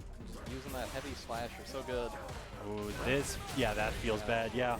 Again, the Bingus reaction's crazy. Starting with a drive rush right there, starting the push towards the corner. Doesn't have any reaction to the jab. All right. Comeback mode Maple. Just wants to get out of the corner. Baits out the tap parry. No punish trying to bait out a DP there. And he does it successfully. This is a huge opportunity here. I think really good for Bingus right now that he's really not. I didn't even realize. I thought he was like a good distance away from the corner, but now he is in like full danger mode. Yep, and this is super easy chippy for Smokey. Yep, he's not going to wake up super. And I do respect Bingus holding back the super there, waiting for this level 3, because he's so far, or this round 3, because he's so far behind. That would have been a misuse of a super, in my opinion. Yeah. I think I'm absolutely with you that it was like the exact right move to not spend anything. But now I think if I'm Bingus, next hit I'm spending super. Yep. Yeah, because then you're really good in the drive through situation. But Smokey built level 2 here again. And he gets Get opened the up low. low. Here we go. Bends it, yep. So now Bingus is going to be super healthy in the drive gauge. Smokey's going to be super low. He can't afford to block too many fireballs, so he's going to get burned out. I'm not even sure if he can afford to block one fireball. Fireballs don't do that much chip usually. Right, starting to get the pressure for the sway in. Plus some burnout. Oh no. That was an insane level 3? jump. Uh-oh. Comeback mode. Uh-oh. Bingus doesn't have any super. Smokey's got the beater. He's just a kid. Yup. Bingus is just a kid. And that was guaranteed DI. There was nothing that Bingus could do there. That is so unfortunate. That was an incredible comeback. Again, I just don't know what you do against it. Like, Bingus is really good, and I do believe that he can bring this back. Yeah. Don't get me wrong. I've played against Bingus a lot as well, and he has like his own level of like frustrating of just like, I can't believe he got that reaction. Yep. It's crazy. All right, starting to get some parry response after the jump in. Yep. Busting out with the DP. Oh, Smokey is busting out with his own DP, but he's so low on drive gauge. Yeah, this feels pretty good for Bingus right now with this. Oh, but he's not capitalizing on. Oh wait, no punish. Oh, that was crazy. Yeah, that was quite the sequence. Oh my goodness. How did he get that parry? Yeah, and then it didn't punish. That was the crazy part to me. Yep. Good check. EX plus frames. And now Bingus feels like he's waking up here. He realizes he's got to take offense. Smokey calling out the parry there. That's so good for him. Yep. Now you're in the corner. One of the most humbling bits I've ever had in my life was when Smokey just sat me down. It's like, all right, here's all of these different setups I have with level 2 that will counter everything that you do. Yep. That Blanca chain of search. Yep. He's reacting. All right. Smokey on set point right now. But, let's see, about a spar of super from Bingus. I think he could build that up to level 3, I think, pretty easily over the course of this round. Yeah, for sure. And Smokey's definitely going to build a level 2 at least here. Interrupt, starts applying some fireball pressure. Nice counter hit from Bingus. Nice, put Smokey in the corner. Oh, but he lets him out. Oh no. Ooh, able to get the overhead. Yep, and this level 2 should be an easy kill. Actually, I don't know how much damage level 2 does. This is going to be burnout for Smokey. I don't know. I feel like with some EX fireballs, he could be killing him pretty easily. Yep. There we go. Okay. Big parry in the jumping. All right, and this is such a close set. Oh, this is a banger. This is a really good set. I think what's impressive to me right now is that, like, you know, Smokey is, I think, doing really, really good hop pressure right now. He's able to get, like, the hop and then, like, a small block string. Yep. But Bingus is finding a lot of openings in other situations outside of those hop moments. Yep. That's really, like, carrying him, like, the rest of the way and is really, like, giving him the momentum to you know, get DJ up and moving, and this gets them the super meter that he needs to have, like, the good defense in burnout there. Yep. Oh, baits the reversal. Yep. Huge bait with the sway there. Drive gauge for both of them looking pretty healthy right now. I wouldn't be super worried, but So many plus frames here from Blanca. Yep. Knockdown. oh, I think that was maybe a Blanca ball attempt for an anti-air. Yeah. Oh. Throw loop city. Yep. Yep. Oh boy, And he just keeps doing not it. like this. Okay, but Smokey's back. It's not ashy anymore. Ooh, Yep. huge call out on the sway forward there. Good stuff. That throw loop was depressing. I'm not gonna lie, but that's the world that we're working with right now. Yep. Huge level 2 here. There's a huge early momentum here for Smokey. This could be match point for him.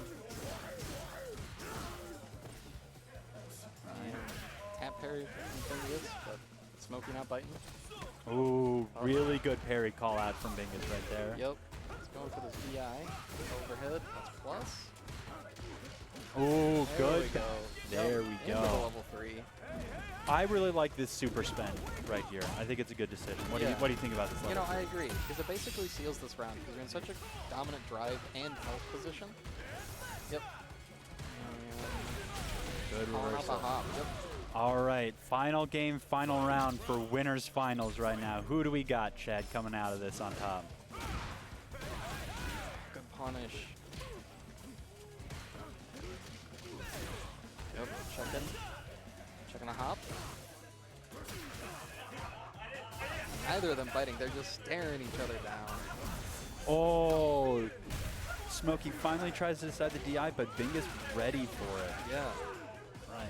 Doesn't got any other super to really extend that out, but this is pretty scary from Smokey, but Yep. And calls that out. Doesn't get a combo. Uh-oh. End of the level 3. He is Will- burnt out, but he has the level 2 on deck here. This is so scary mix.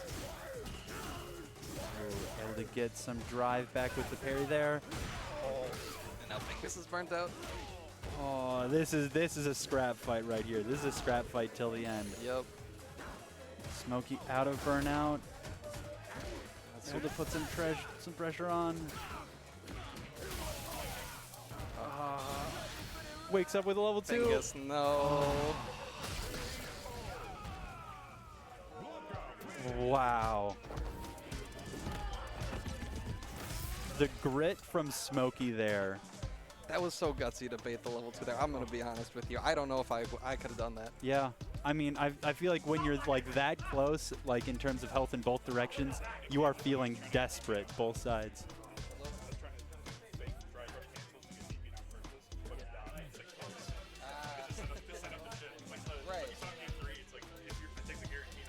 Yeah. All right, so Bingus is now in losers finals. We have several sets coming up first. We're going into losers quarters right now. Yep, looks like we got Bakarina and Overhaul. Oh, we do got Smokey back there. All right. Yeah.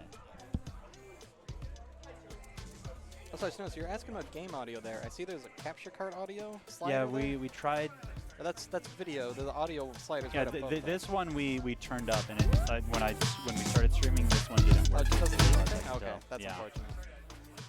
Definitely a little bit silly. All right, we got Overhaul and Bakarina. Yep. And yep, Overhaul's on the player one side. All right, who do you got for this matchup? Oh, I don't know. I know, as we said earlier, that Bakarina plays a few characters, and I hate playing Rashid against Bison. Because it feels like it makes Bison's, like, what's his, like, air move? Devil's Reverse? Yeah, Devil's Reverse. It feels like it makes that pressure so much more real because, like, Rashid's anti-airs I've found to not be the most consistent thing. Yep. So I think if Bakarina is going Rashid, I think I would probably favor Overhaul. Okay. But if Bakarina goes, like, I think he has, like, a Luke and a Lily and maybe a few other characters, I think it's a lot more even at that point. Sure. Who would you favor between the two? Honestly, I think I'm gonna go the opposite opinion. I'm gonna say Bakarina. All right, all right. You know, I know at least for Akuma, you know, because Akuma's got similar air mobility to Bison with his Demon Flip. And what Rashid's projectile is really good at is covering the space that's like just above and forward to him. Yes. Which is exactly where you want to hang out if you have these aerial mobility options. Absolutely. So I think it's just kind of inherently good against these kind of characters. I think and you also have the X factor in level 2 with Rashid. Yep. All right, so we are getting the Rashid right now. You're definitely right on that. I think the big danger, though, is like if you do start relying on Fireball too much, then Bison gets in with the Psycho Crusher, and then he's in your face, and I do not want to have a Bison in my face. That was such a scary mistake to make this early. Great punish on the scissors. I love that. Representing early. No, you cannot spam scissors versus me. Again, I think we're seeing, again, a lot of play from Bakarina that is, like, you know, really forcing the wake-up drive reversal from the people that he's using. Like, he's willing to do the Fireball charge, make them spend the reversal, or accept the pressure. Yep. I think it's a really smart decision, I think. Yeah, I agree, especially for these characters without strike reversals. Or without projectile invincible reversals, they have to rely on the drive reversal. Yeah. Yeah, it's just so good to be able to bait that out because you barely take any damage. I think you only take Gray Life, right, for getting drive reversal. Yep. But even still, it's usually better to just get the gray damage than actually spend something that you care about in terms of, like, the life deficit there. Yep, nice whiff punish on that scissor, by the way. That was so good. Overhaul here is burnt out in the corner. He does have super, so this is not a checkmate situation with Bakarina by any means. I think Mixer just got stuffed there from Bakarina. Oh. And Overhaul, he loves these double reverses so much. He will press them all day. I mean, it is pretty smart pressure, to be fair. Like, the double, I've never quite figured out exactly how much control Bison has over himself when he's doing, like, the Devil's Rise stuff. Right. Which is, I think, part of what makes me struggle against Bison so much is I don't know, like, how much is he able to move around. And even when you know, the level of control definitely creates a level of uncertainty that, like, makes you question, should I even be anti-airing this? Do I have to accept the pressure? Like, and that certain uncertainty, it can really cause some issues when you're in a high-stakes environment like this. Yep. Yeah, the most consistent answer I've seen is air-to-airing it, but like we see there, that anti-air medium mix was completely missed. Getting some corner pressure. Overhaul trying to jump out of it. Gets the opening. Big reset there. Oh, calls out the overhead. That's a gutsy man. And, yep. All right. And I think that would have been chipped. First to two, this is loser's quarter, yeah.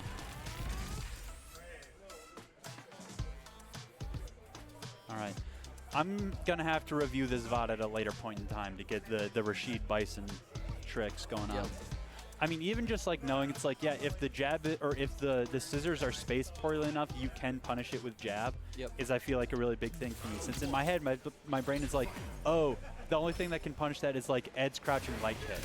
Like, that is, like, to me, like, the consistent tool to actually punish that. Yep. Rashid's buttons are not as good as Ed's in that way.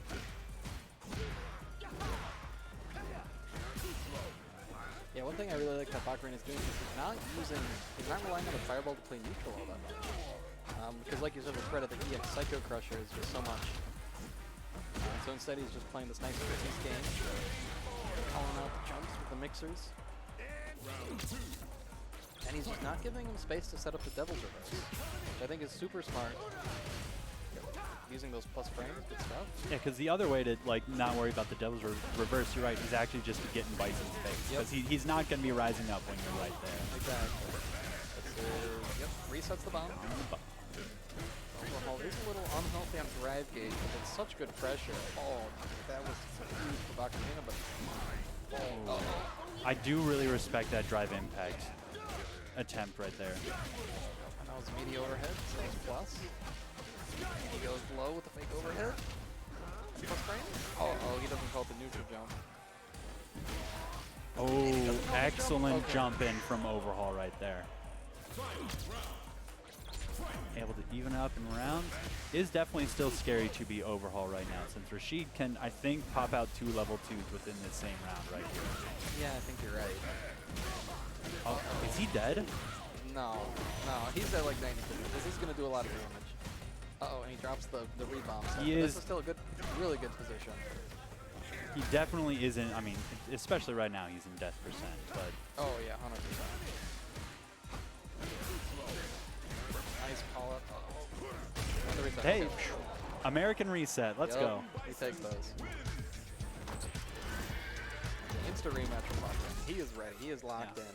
I think, you know, we didn't see a lot of Devil's Rise for, I think, the reasons we talked about. But I think Overhaul's still making really good pressure right here by just, like, being willing to actually, like, cash out the bomb in terms of block strings, you know? I think that is, like, a very scary tool from Bison to be able to always get the plus frames when you are putting the bomb on people. Sure. Right, so scissors and bomb back on. Yep. That's not death yet, but he's burned out, and this should just be chipped. Yep. Yeah. Very strong round from Overhaul right there. Oh, Again, yeah. it's the bomb pressure. As soon as you can get the bomb on, everything's a lot scarier. Yep. There's a big mixer. Yep. Love to see that. That didn't beat. I think it might not be projectile invincible at the start of it, which Yeah. I think would open you up there. All right, okay. Spaghetti all over the floor. Back throws him. Not quite dead. Yeah. I think it was probably a good idea not to spend level 2 right there, since you're on the round victory. Yeah, right he's there. so far ahead. All right, Bakuina with some early pressure, sets him up in the corner. Yeah, great reversal from Overhaul there, but he's back in the corner. And back throw into the corner. Now suddenly Overhaul's got super good positioning, super ahead on drive and screen position. Bakuina pairing, just trying to get the drive gauge back. So I want to say right now, if Overhaul gets a hit, then Bakuina is dead. Yep, one solid hit. Maybe like a light convert. What just happened there? Definitely an odd interaction, but Yep, I think this is going to be game. Yep, simple combo into the level 3. Good stuff from both sides. absolutely. I think Overhaul, especially, like, if you go and check out the bracket tonight, if anyone's watching, go check out the losers run that Overhaul had today. He won like 4 to 5 sets in losers in a row. Genuinely an insane, incredible performance. Super, super good. Yeah, and I think like that game 2 from Overhaul was like very scary, and like I think it represented like the best of what Bison can be, of just like the relentless offensive pressure that like constantly makes you in really scary guess situations. Yep, for sure. All right. We are moving on now to Goadstool and Nagoob, I think. Yep, I think that's the only match that we could play.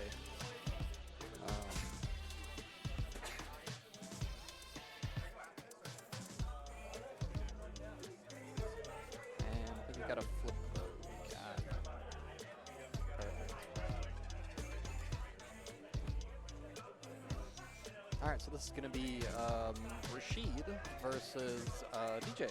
How do you feel about this matchup as a Rashid player? I feel decent about it. It's definitely one that I need to be playing a lot more, because I see so few DJs online right now. Sure. And I really should be asking like Bingus and Nagoob for games more. The run slide is, I think, a pretty underrated tool. you have to be sparing with it, because if they're always ready for it, you're going to get called out and get punished for it. Yep.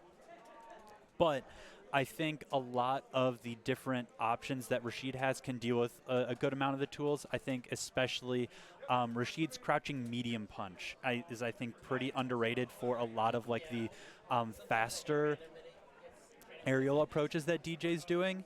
You know, because like the, I don't know what it is, but you know, like that one move where like DJ like hops in the air and he's got knee like shot, that. Yep. Yeah. I think like the crouching medium punch, like I haven't tested out, it feels like it would be a pretty good option for this going forward. But I think, you know, both of them have a fireball, so they're not like relentlessly being fireballed pressure right here.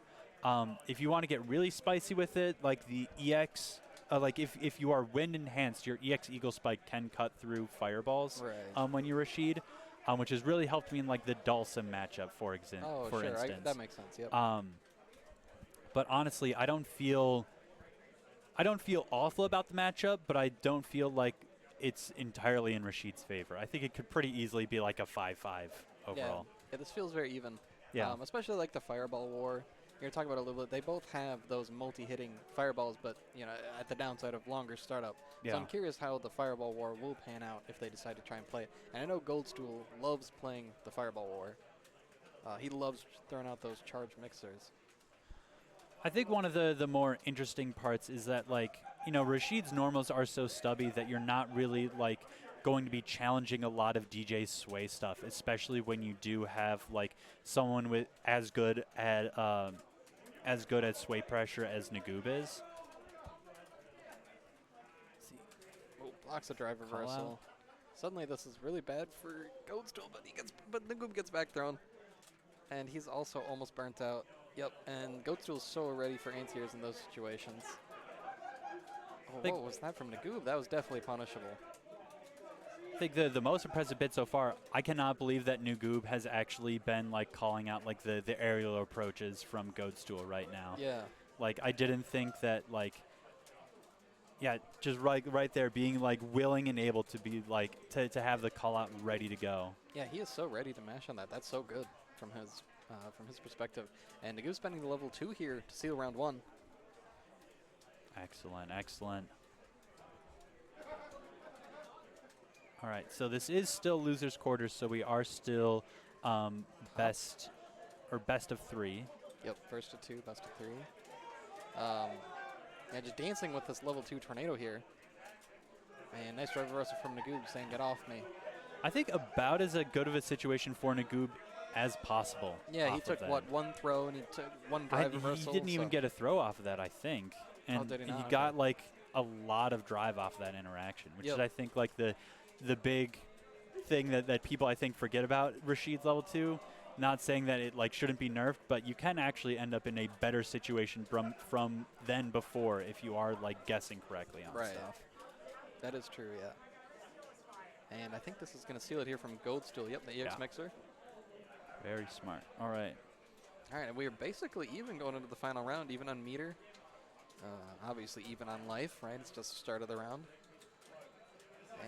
And once again, this weird execution error from Nagoob. I haven't seen this before. Do you know if that's like a good whiff punish tool, or did he just, like, input, like, something that he shouldn't have input? I feel like it was, because that's quarter circle back punch, I believe, so I don't know what that could have been. Got it. Okay. Maybe he's just trying to walk back and then throw a fireball or something. I don't know. That's very strange. Oh. Yep, but that too much horizontal range to punish, but Goldstool from the pressure, gets the conversion. Very nice game from Goldstool right there. All right. Up 1-0. Just starts off with the OD fireball. I do respect it. Yep, and this game we see Nagoob being a lot more active. And I really like that. That's a good adaptation because, right, that's the way that you pressure. Yep, and there's that slide that I was talking about earlier. Right, that's how you stop him from being able to charge those fireballs, is you have to kind of stay in his face and punish him. I think one, like, interesting thing is that, like, to me as a Rashid player, it feels like the charge up fireball. I am like at some points surprised to see, like, a Rashid player use a lot, because it feels like a lot of them, like the more direct approaches, have, like, direct answers. You know, like the jump in, you can anti-air, like the Eagle Spike, you can jump back. and it feels like most of them are like pretty reactable in terms of like the options that you're taking. So I wouldn't be surprised to see Nagoob start to adjust to a lot of that fireball pressure there. Yep. But you know, if you're trying to do like other types of offense of like fireballs, you can definitely be caught unawares by that Rashid fireball pressure for sure. Ooh, that was an interesting drive reversal from Goadstool. And now we just see Nagoob taking strong corner position, but Goadstool with his run slide to get out. And Puts Nagoob- himself back in the corner. Yep. Oh, huge whiff punish. Good stuff. And knockdown. Gets the reset into the throw. Tries to bait out a reversal there. No throw on the tap parry. And level 2. I am surprised we... Oh. Slide into level. This guy.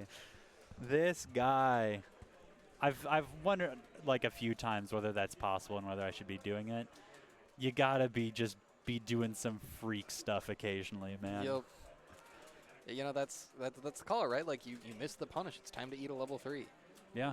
Well, I think I want to say, like, when you do that run slide, you can decide to just cancel into the super regardless of whether it hits or not. That didn't look like a cancel, but I guess I'm not 100% sure. I would have to double check. I can like check between like games here or sets or something like that. But I want to say that you can cancel that even on block. Like, it does not have to be hit. So you can like try to make people not punish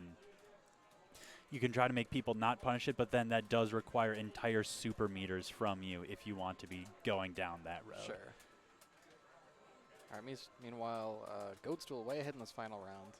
However, Nagoob making the comeback, putting him in the corner.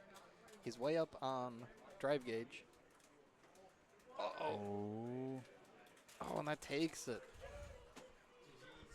And that's 2-0 for Goadstool. Very convincing. Absolutely. I think it really did come down to like the mental exchange of being willing to do the level 3 off of that slide there. I think it can really like get into your head pretty easily. But Yep. let me check in on my frame data app. And this is And I can get a port for our crowd. And this is Goadstool versus Baccarina. Oh man, the battle of the Rashids. This is gonna be a great matchup. I'm super excited for this. I don't know exactly why. I never really like playing mirror matches. Whenever I come across like a Rashid or a Jury, I'm flipping over to my other character. I'm not gonna be taking like the knowledge that I got beat with the character that I'm playing. I'm just gonna be able to use the excuse that, oh, I was playing my other character. Right. Don't worry about it. All right, so run slide.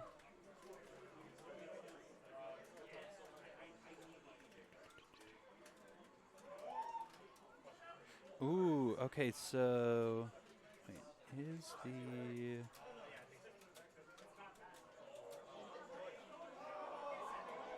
All right, I like this color symmetry they've got.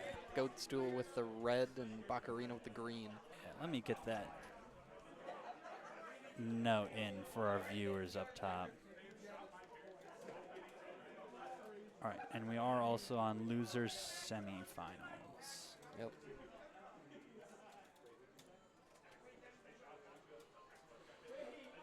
All right. And Honestly, I have no idea what to think about this mirror match because, again, I don't play it, and I also don't see it that often. right. That was such a good call out with the flip there. You know, it was a surprisingly aggressive round from Goadstool there because I usually kind of perceive him as like a more defensive player, but he was really willing to just go in and like be in, and not accept like any pressure. Yep. But now it looks like it's Baccarina's turn to play on offense. No call out on the neutral jump, though, so Goadstool's getting out. And he loves that overhead into... just takes the reset. Goadstool loves doing overhead into throw. I think trying to catch you tap parrying after getting overheaded. I think it's definitely good. I think, though, the one that you might want to be careful about on that, though, is, like, if it's too meaty, then, like, the grab will, like, not hit. You know, because if it is, like, +5 and then you grab right after that, you are just whiffed to grab and you are right in your opponent's face and you are going to eat something nasty. Yep. And this should be it for level 1. This is going to be close. Uh-oh. Oh, Nice stays with overhead. Good stuff. I think Goatstool was trying to jump back there. It looked like it hit him midair. It's possible. I think, like, you can want to be aggressive when your opponent is, like, that low, but when they also have that much super meter, I think you really got to be sure to call your shots properly, even when you feel that confident going in right there. And Bacarina with super scary pressure here. It's just plus frames all day for this character. Oh, that was such a good bait. Yup, There good we stuff. go. Bacarina Right. takes an early lead here in the Perfect for perfect. set. Oh, yeah, I didn't even notice that. All right, and so Goatstool looked so good that first round, but he just hasn't been able to get anything started since. What adjustments do you think he needs to make? I think the big ones, I'm not seeing like any obvious ones like, you know, not interrupting like overhead pressure or anything like that. And there hasn't even been like big mixed decisions on like level 2s. Yep. I think it's really just like the jump-ins that Bacarina is getting. Like I've noticed like a lot of like punish counter, like medium punch and like jump-ins that are just giving Bacarina so much damage when he's going and putting the pressure on. Is there anything that you're noticing that Goatstool might want to do in order to stave off set point right now? You know, it feels like he's getting put in the corner a lot, and it's hard to say exactly why. You know, it could just be that, you know, Bacarina just has a slight edge in neutral. That's one of those things that's really hard to quantify with fighting games, right? Like, you know, it's one of those like 0.001% better, and that's just what makes the difference in the match. Yeah. And, you know, it could just be that Bacarina is more comfortable in this mirror match. Yeah. I mean, I think especially in terms of like the comfortability bit or like the 0.01%, because especially if that 0.01% gets your opponent into the corner in this game, that can dictate the entire thing. Yep.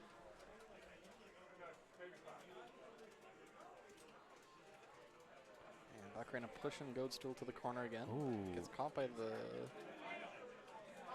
the wind shot. And blocks Tries the to go for overhead. And Goatstool does that so much. I know he loves to do that. And mix up here, and he goes high, and Bacarina gets hit. And Goatstool cashes out here. Now this is an interesting decision. I think it's worthwhile because you look at that health lead and I think it can feel pretty insurmountable since that is also just a single grab's worth of health right now. True. Like no super meter, no nothing. You have to more or less just run away and hope that you don't get caught in something nasty.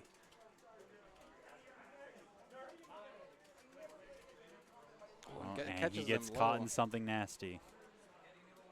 And Bacarina has the potential to build another level 2 this round, but I think those will drop the combo there. And we're getting throw looped. Oh. What? No Oh, this is way. really winnable right now. Oh. Damn. So you were right. That was a dropped combo since it was the classic, you know, high-low strike throw mix-up that Rashid can do when he's got you in the corner. It's one of the nastiest mixes in the whole game. Yeah, that's definitely true. Okay, nice drive reversal to break through his pressure, and he gets the drive impact. That was some good knowledge there, some good recognition from the situation from Bacarina. And now he's just going to be chipping him out, and he might sneak in a drive impact, but Hits the grab. Interesting. And all of a sudden, Goatstool is not burnt out. But he gets open up overhead. I got to remember how to actually pop up that overhead there.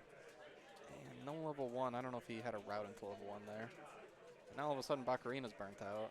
Oh, that was a really good interrupt. And the low forward beats the drive impact. Goatstool just didn't have enough life to armor through that low forward. And now this is set point for Bacarina. Just doing some nice fireball wars, trying to find like a distinct advantage. Because I think whoever like gets the next knockdown is going to be pumping out their level 2. Oh yeah, 100%. And we see that drive rush jab so hard to check, so hard to deal with in this game. All right, gets the OD, gets him off. And still no big level 2s right now. Yeah, I mean, there hasn't been any huge openings, right? Ooh, speaking of huge openings, though. And he just takes the normal pressure. He doesn't go for the level 2. Maybe he's saving it for the final rounds. Oh, nope, he's cashing out here. I don't think this is quite going to kill. This isn't CA. But I mean, Bacarina is going to be at just a pixel, right? Any hit kills him. I mean, we're in the same scary situation that we were like at the end of last game. Yeah. Where it's like Goadstool now has to accept the pressure, and it is totally possible to. All right. Damn, Mixer just not quite having enough invincibility there. And a big whiff punish there from Goadstool on the opener, but he misses his meaty, and now it's Bacarina's turn. And instantly into the level 2. Oh, blocks the drive reversal, and this is bad. All right. Yep. Bacarina's drive gauge a little bit unhealthy, but now just getting back over the green. And he missed the shimmy there, unfortunately. Gets back thrown for his trouble. But they're resetting back to neutral, and all of a sudden Goadstool's in a super good position. And calling out the throw there with the TK. Oh, doesn't quite get the throw punish. Oh no, and the Mixer got stuffed, and I think this might kill. Uh-oh. Oh, goes for the grab. Whoa. That was it. Damn, that is tough. What a game from Goadstool right there. That was good. I think one of the big places that he got the success was Goadstool got the success was the jump outs. Like, I think he was able to kind of pretty consistently escape some pressure and really turn the tide by just, when he thinks the throw is coming, jump, air. Yep. And then, bam, you got 30%, you're back at mid-screen. You are doing significantly better than you were just 5 seconds ago. Sure, yep. All right. And no need to worry, I love Bingus. We have another Bingus match for you on stream. Yeah. All right.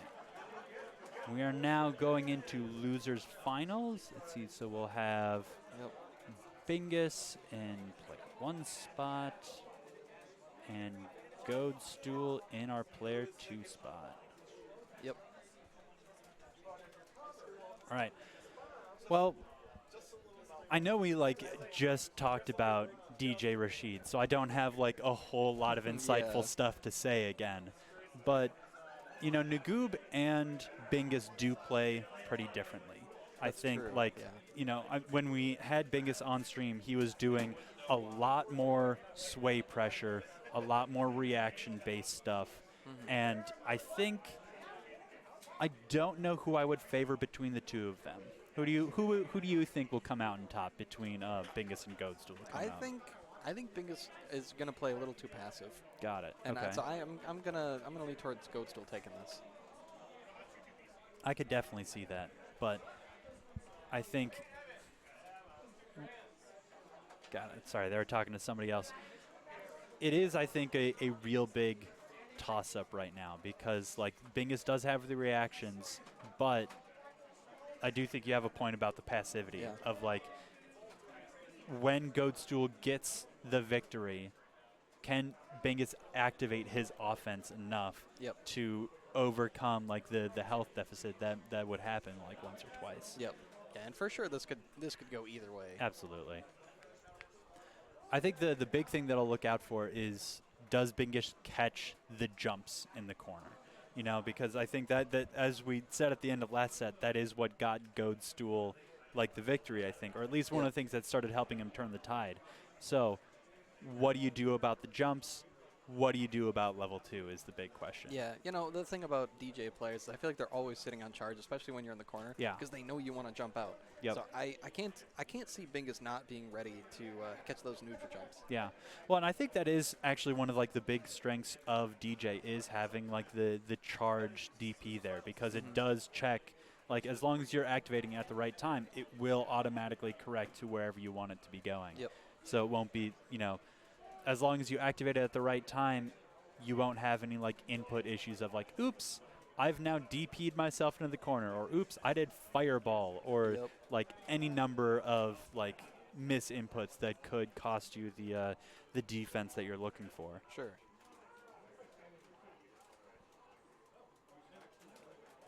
Oh, okay. So all the jackknives have 6 frames of startup. So Okay. That's very fast for a DP. It's not. Well, actually, in terms of DP, I think it might actually be the fastest. But Actually, we were talking about this earlier. Lily's enhanced DP is actually 4 frames. So Really? She can, yep, so she can actually blow up safe jumps that no other character can. That I did not know about at all. Yep. Because I knew like Luke has like the active on frame 5 level 2. Yep. And then his light DP is also 5 frames. So Got it. I think all the Shotos have 5-frame light DPs. So 6 is not the fastest, but it is very, very Yeah. fast. It's about as fast as you can ask for, honestly. Yep. But Oh, all right, we see Goatstool already starting off with the shenanigans. Yeah, baits out the drive reversal. This is good stuff. This is Goatstool's bread and butter. I think what we are going to see is like Bingus pretty quickly switching over to anti-airing, to just like waiting and anti-airing that fireball pressure though. Yep. Because I think you can definitely just take like the fireball and then get the DP, I think, pretty easily. Sure. And big whiff punish there from Bingus. And he's going to take him to the corner. Oh, no, he goes for a reset instead. Goldstool jumps out. That is a gutsy jump out. And he has nothing to do against this fireball pressure from DJ. And now Bingus has been out of doesn't drive convert, reversal. but Oh, big jump in. This is a huge opportunity from Goatstool. And takes throw. oh, does he set? He sets it. He Level gambles it 2. all. He gambles Yep, it he all. wants to win. And overhead for Bingus. Yep. And drive reversal, good stuff. Now we're back to neutral here. Oh, What? I can't believe it. I mean, I think that maybe that is like one of the strengths of DJ's DP is it does seem to be like you have to be on if you want to punish it. Like if you committed Sure. to something else to try to punish it in a different way, you can I think pretty easily find yourself missing the punish opportunity you maybe should have gotten without it. Yep. Right, starts setting up his sway pressures. Yep. Oh, that was such a good punish on that heavy kick, or that heavy punch. Okay. Bingus just goes straight into level 3 here. He wants to take this game. He does not want to play a third round versus I mean, Goatstool. And he's in a very good state to take yep, it right now. I think that is absolutely the correct decision here. Yeah, Yep. because like even a single fireball takes it for you. And so now how's Goatstool going to adapt to this fireball pressure is going to be the question. I think his own thing is he might have to give up his own fireball pressure potentially. Yep, or start using that EX fireball. Like we're seeing here, yep, and now he gets time to set up that charged fireball, and suddenly he starts shenanigans. Yep, and now he baits out the fireball with the slide. And another charged fireball. Baits out the drive reversal. He is in Bingus's head right now. I feel like Goatstool could have maybe killed with that if he had decided to spend super, but when you're at that big of a life lead, I don't think you really need to spend it right there. Sure. Yeah. Again, I think this one, or not again, this match is going to come down to who can better establish their fireball pressure, I think. Yep. Because Bingus, I think, game 1, really scary, really solid fireball pressure in terms of, interrupting Goatstool's charging. Goatstool now using the EX fireball is, I think, a big game changer here. Yep, absolutely. And that sway calling out. Yep. Very nice from Bingus. And closing out. And Bingus is on match point here, which has got to be some mental strain on Goatstool. No, we do have losers final, so this you're is right, this is first to 3 again. Yes, yep, you're correct. Right. And into the charged fireball. Yeah, very nice spend to just get him away. You got to get him away. Ooh, catches the tap parry. This could be death. He does have level 3. Oh. Good call out tech, and now Goatstool just kind of has to accept the chip damage right now. I mean, he's so far ahead. Never mind. I was going to say, he's so far ahead, he could just take this chip, but no, he decides, no, I'm going to run slide. He's showing that it's going to be this kind of match. Bingus has to be ready for him to just run slide out of nowhere. Look, the run slide, I love it. It is genuinely one of the silliest things in the whole game, though. Like, the fact that they let him cancel into any super after it in this patch, insane. I love it, but I am thankful they added some scaling to that. Because Oh, being yeah. able to do like 60% was a little it was silly. so funny. They should go back to that. I would guess right literally once and then just win the round for no reason. It was so stupid. All right, and we see Goatstool putting Bingus here in the corner. And going back to this fireball game, which Goatstool doesn't seem to have a good answer for. I think his answer right now is to just try to be like harder to guess. Yeah. Like a lot of the things that Goatstool's been doing right now has just been like running in and going for it. He might try to, you know, mix it up with Eagle Spike or, you know, the jump in, or even just like the vertical jump to try to bait out a different option. Yep. I think there are a lot of options that are scary. And threatening that run slide. Yep. Oh, that's no punish. Yep, but that's going to be it. Okay. Yeah, that like horizontal distance on DJ's DP is such an asset for him in order to like catch and punish like far away stuff that I think a lot of people wouldn't be able to in other situations. I also think right now, in terms of Bingus doing like the EX Fireball pressure, we're really seeing him try to see if he can get any extension off of it right now. Since like, you know, he's trying to do like run in slide and like a lot of other options to be like, how far can I take this benefit of landing the EX Fireball right now? Sure. That was an interesting decision there. Choosing not to anti-air, but instead to DI. Ends up working out. He doesn't get the splat, but he got a nice little combo off of it. And now Bingus has got to guess, and he gets opened up overhead, and double overhead next. Oh, that was incredible defense. He got opened up by the throw, but I think I would have lost to like the overhead into low pretty quickly off of that, I think. Oh, and that crouch medium punch counter hit. And now Goatstool's in the corner with a significant life deficit. Ooh. But Hit stun causes him to miss the grab, and he's going right into level 3. Yeah. Yep, and I respect this decision, right? You're playing the meter game.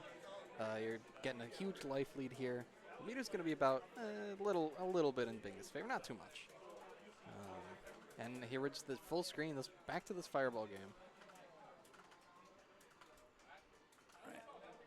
Goatstool's in a really scary spot right now. Yeah, he's just trying to do run in to like try to get some type of pressure. Right. Yep, just threatening that run slide because that's super good answer to Bingus' fireballs.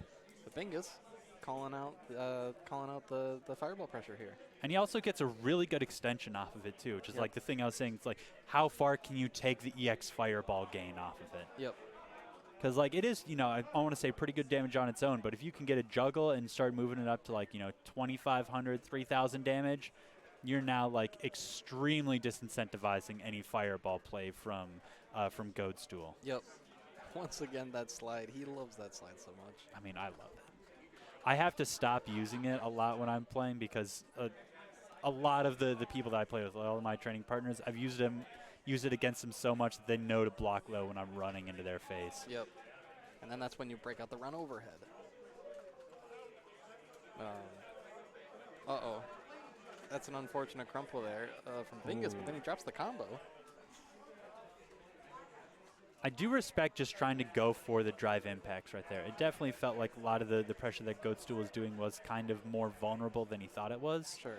So I think, you know, just representing that drive impact as an option reminds, like, you can't be messing around with everything that you want to right now. Yep.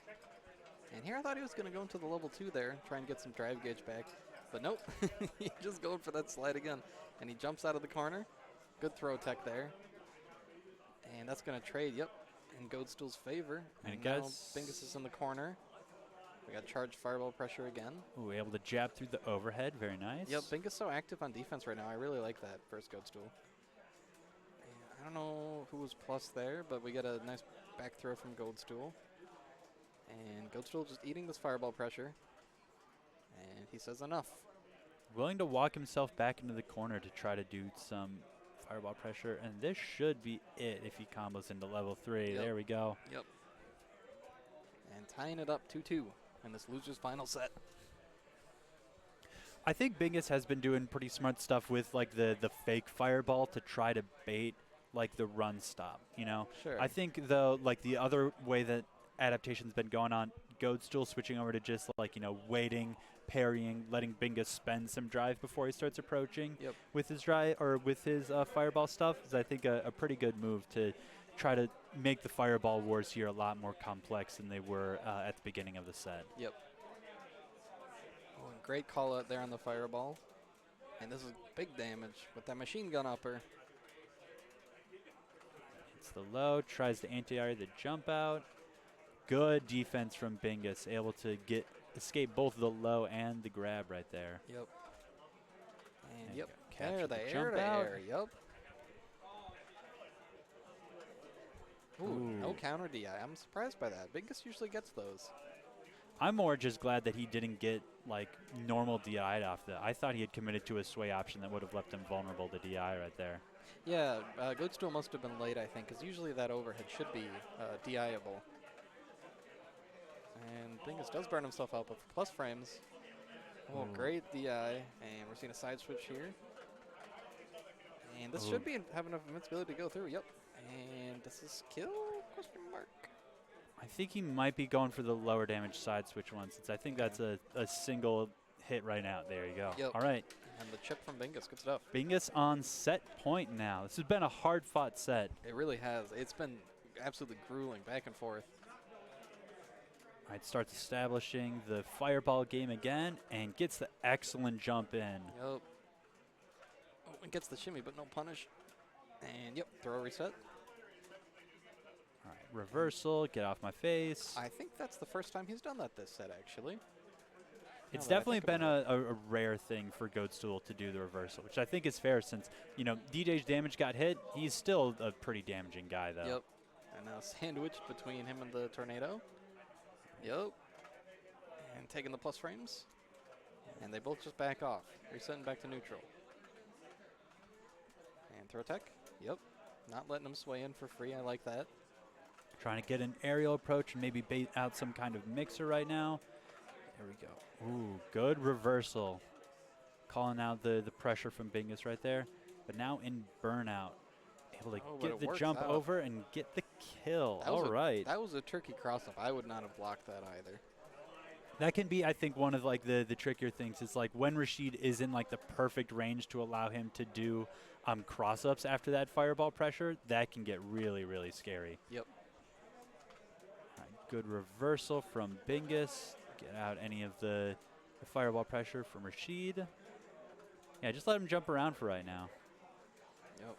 And thrown into the corner. And all of a sudden, Goatstool's in a pretty good position here, having a life lead and a meter lead, although he's playing it very passive, choosing not to capitalize. Oh, huge punish What counter. was that? All right. And Bingus into the level 3 here. I definitely agree with this, right? You got to get your drive gauge back. And it's final game, final round. If you're going to spend it, you got to spend it. Exactly. And he might have the potential to build another level 1 here if he needs to close the game. Okay, gets the anti-air. Now the question is, when are we going to see the level 2? We're seeing it right here. now. All right. And Bingus is going to be burnt out. And he gets a combo off this. Oh, my goodness. This character. Okay. This is scary for both of them right now. Yeah, it really is. Next hit is game. And as I say that. All righty. Good call out from Goatstool right there. Yep. Again, a set just filled to the brim with adaptations from both of them. Like, again, we talked a whole lot about that fireball pressure that they were, like, exchanging back and forth on, but neither of them really settled into a comfortable rhythm in any other part of the set either with all of their other tools. All right, so now we got Smokey versus Goatstool. Yep. All right.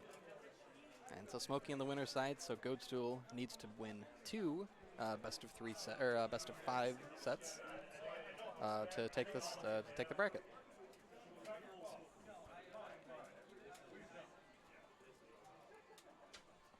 So let's see, did these two play in winners?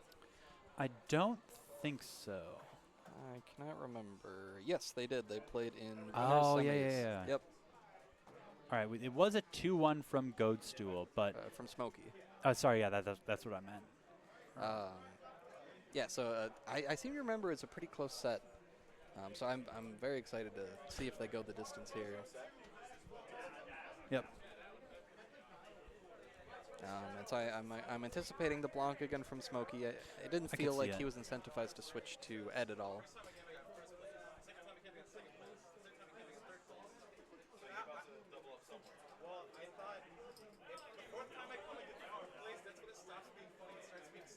Yeah, your return on dividends becomes less. Not that there's anything wrong with getting fourth place. I'm just saying. Yeah, no, obviously. All right. This is my 70th time being here, and I think, though, the big benefit for Smokey, though, is since he does play the two characters, if he ever feels like Goatstool is getting too comfortable playing against one of them, he can just switch. Yep, that's definitely true.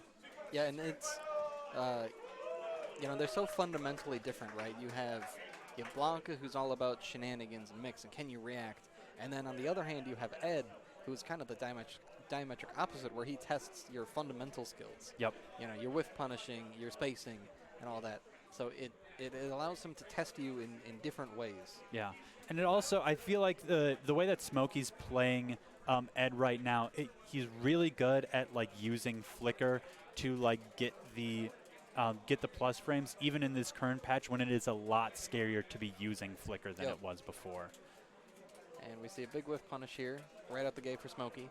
Takes Goatstool in the corner, and this is shades of his winner's match, if I remember right. Goatstool's got kind of put in the corner and kind of steamrolled. Yeah. I remember, like, the big adaptation that we talked about that Smokey made was just being comfortable backing off on wake-up pressure to let Goatstool do his reversals, do his jump-ins, so that Smokey, like, you know, he might not get as consistent pressure that he did before, but he's still able to just capitalize on the reversals that Goatstool is doing. Yep. All right, throw loop city. Yep, and that was a good bait there. But Smokey on the next layer of bait with the jump back EX ball, and now we go into comeback mode. And big call out. And Goatstool just getting hit. And it's time for some mix plus frames. Oh, able to get out, not quite able to kill, and gets the overhead. All right. Stuff. All right, so now we see no meter on Smokey's side, and Goatstool with the instant level 2 pop. And yep, takes the plus frames, and Smokey just says, yeah, I'll just hold these plus frames. For a guy like me, plus frames are nothing. And that is like the second or third drive reversal that Smokey's called out so far. Yep. I'd definitely be getting shook if I was Goatstool right now. Yeah.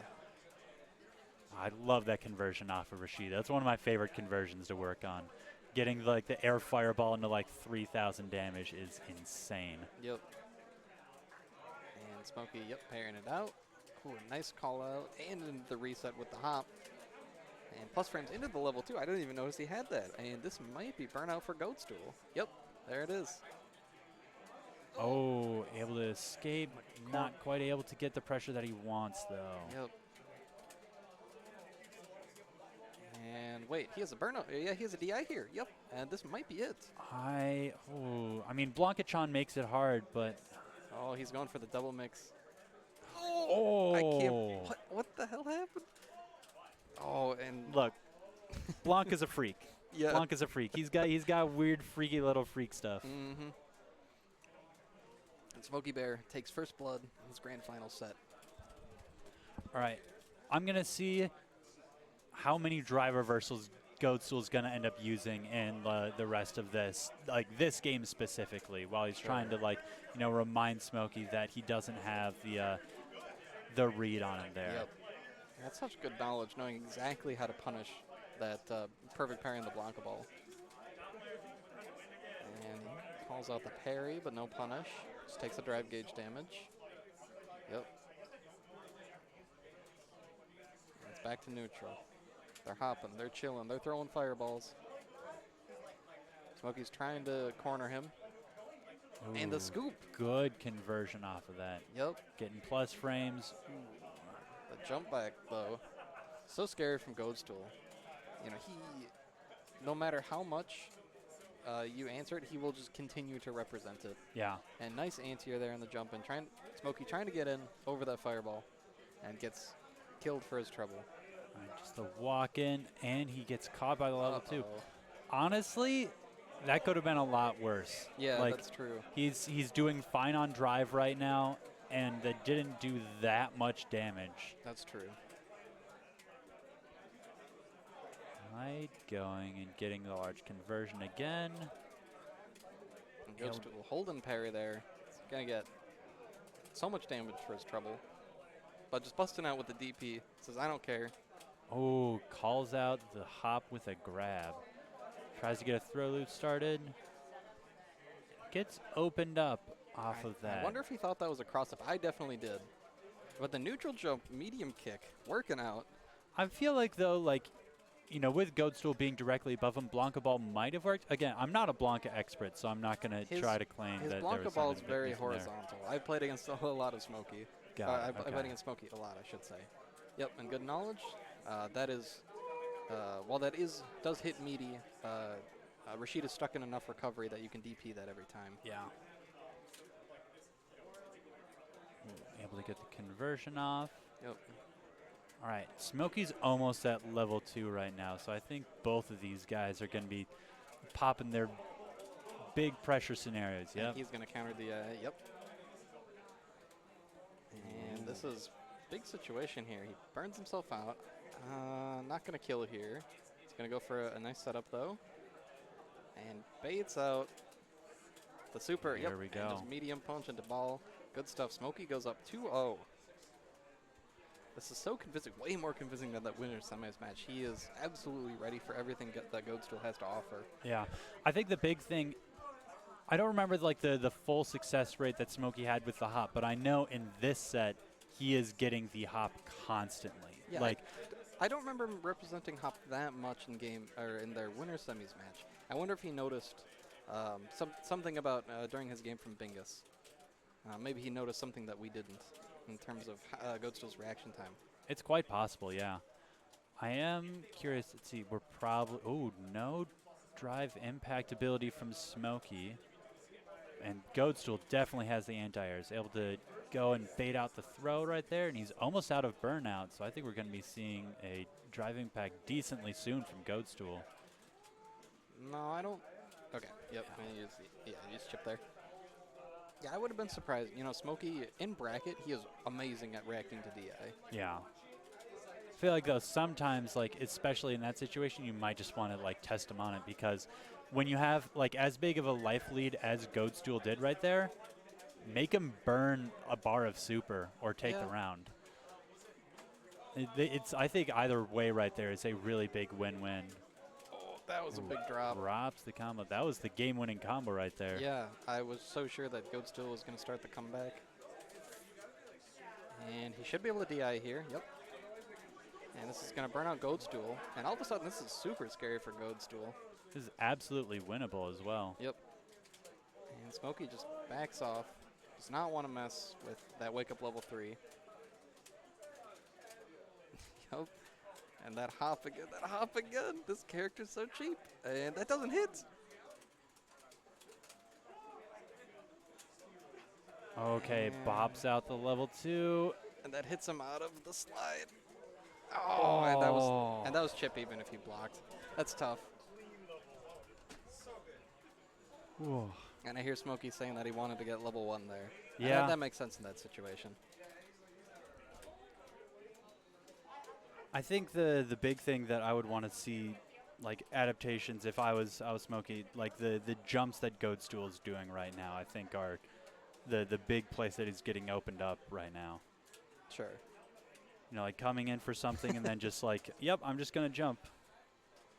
I'm going to bait out the throw. And excellent jump in from Great Smokey jump, right yep. there. But he gets perfect parried for his troubles. This is cross up. Oop, but he drops the combo a little bit. And that hop, Goadstool just cannot deal with his hop. I mean, it is a scary thing to like put out. You do like sometimes just have to like put out jabs in order to get it, but it is still a nasty thing. Yep. And I think he tried to heavy kick anti-air there, but it didn't quite work out.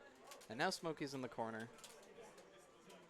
And he gets opened up overhead, but the neutral jump, he says, I can do it too. And he burns himself out for the pressure, and is going to kill. Okay, I thought he was going to live at a pixel. And now this is match point once again for Smokey. Tournament point, a nice like Yep. what, $40 to $50 for the day? Nah, it's got to be something like that, yep. And the slide, yep. And now, yes, I like that.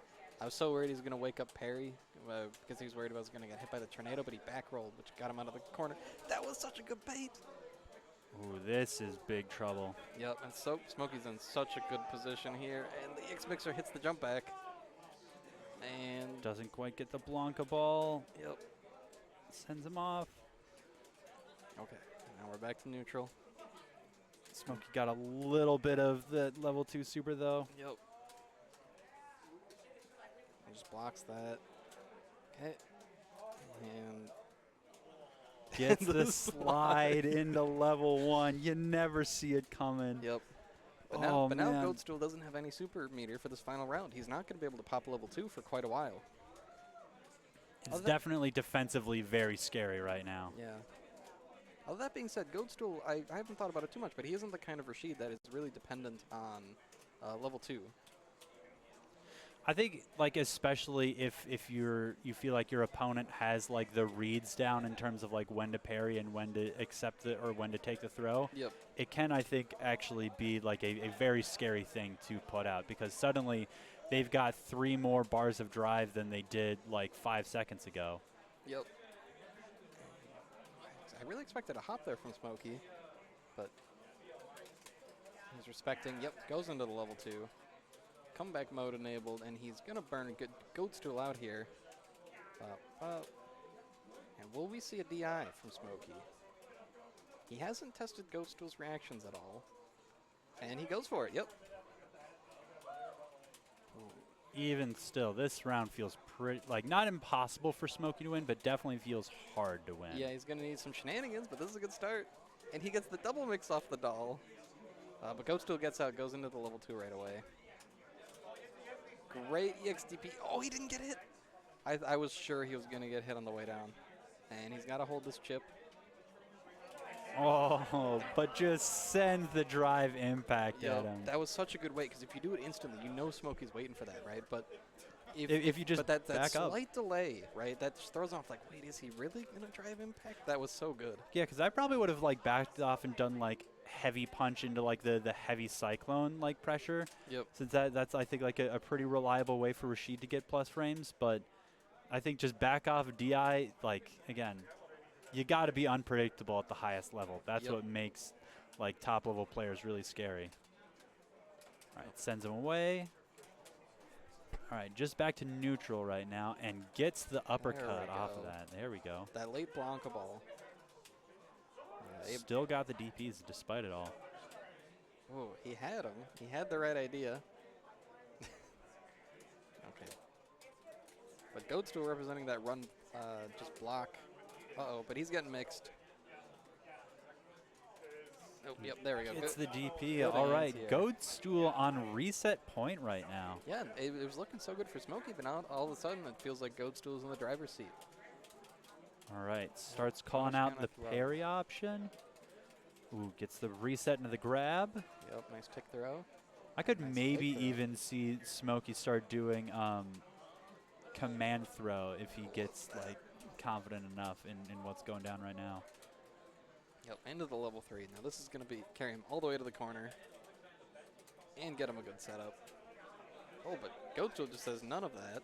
I do not care. Oh, and they did get far enough off screen so that Smokey does not get the Blancachon in there Yep. anymore. All right, burnt right now. And now, I want to say this, I Ooh, think, goes- could kill. it 100% does. Yeah, CA on deck. Yep. Bop. And the light. Yep, there we go. Ooh. And a little fist pump there for Goatstool. All right.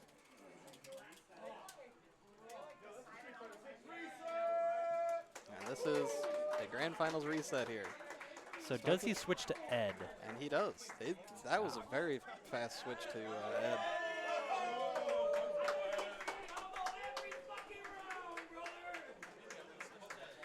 All right, this is our last set of the evening, no matter what. Any Yep. chat that we got? Who do y'all got between Smokey and Goatstool? Oh, can we do predictions? How do we do the Twitch gambles? Oh, that's good. I have never actually tried to do this before. I've never tried to do this from the admin side, I should say. I have no idea. I'm going to look into that for next Yeah. time. Let's hit a 1 in the chat if you think Smokey's going to win. Hit a 2 in the chat if you think Goatstool is going to win. We can do it. We can do it old-fashioned. Yep.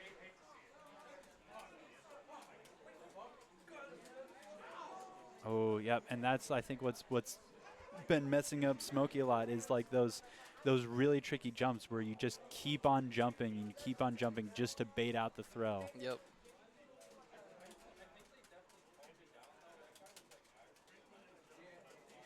All right. Goatstool Purposely burns himself out. Yep. Putting Smokey into the corner. Good throw tech. He recognized that's what he loves doing. And Smokey with that EX Snatcher. So good while you're in burnout. Yep, Snatcher again. And you can't level 1 there from Goatstool because that Snatcher is a projectile.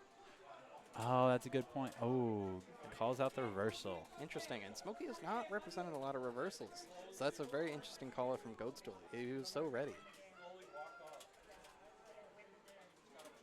Yeah, and that one is, I think, especially scary to anti-air as Ed, because I think you can react to it with a lot of other characters, DPs, but Ed's is, what, like 10 frames, something like that? Yep.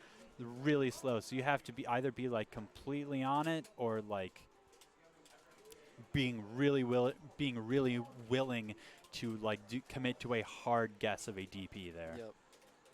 And that was into a perfect. That was a tough game for Smokey. Now the question is he going to switch characters? And we see the instant rematch. He does not care. He's ready. I mean, I think you do also, you might have to, like, when you do a character switch, you might just have to, like, burn a game to get your character back up and start adjusting, like, what am I going to do against this player specifically with my other character? Ooh, tries, I think, to get, like, a jump back anti-air going, which I think is pretty smart for the approach that Goatstool's been doing. Yeah. It's a great way to call out that enhanced super jump that Rashid gets. Calling out that throw tech yet again. And, yep, nice combo into the finish there. All right, what's the adjustment from Smokey? He doesn't have too many more rounds to play with.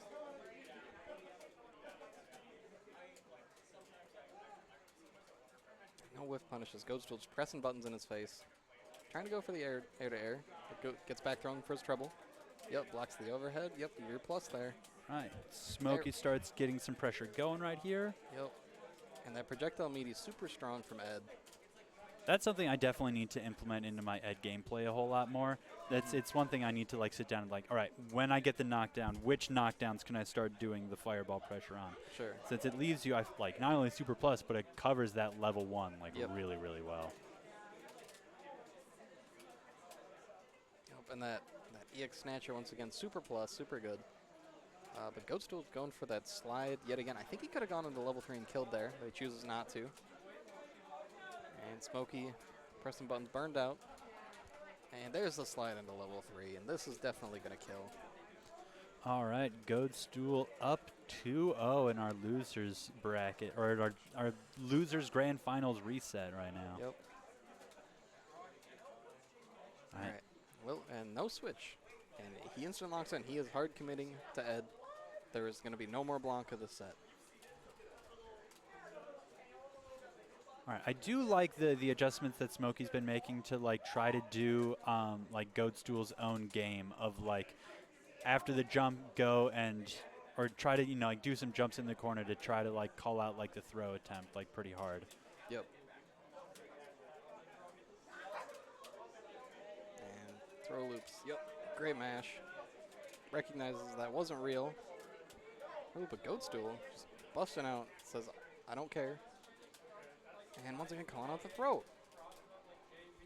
And what's the adaptation from Smokey? I mean, he also, at this point, doesn't have a lot of time to start doing the adaptation. No punish on the -10 blitz there. And yep, early drive reversal, good stuff. And yep, and that air-to-air heavy punch, and you get a juggle off that. Yep.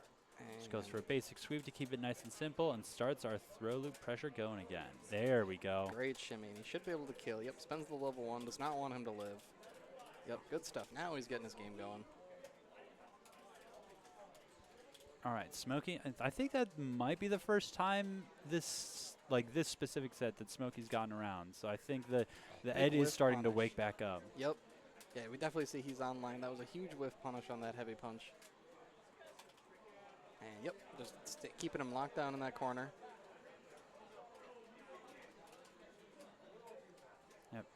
Really just kind of consistently, Goatstool really just applying like very annoying fireball pressure that I think Ed, has a lot harder time dealing with than Blanca does.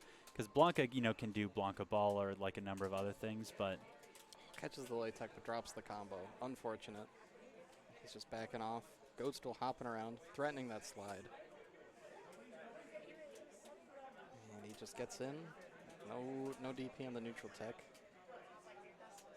And no He punish. just parries in his face. What kind of guy do you think he is right the here? wake up blow for it. Yep, and this is going to seal it into the Yeah. level 3.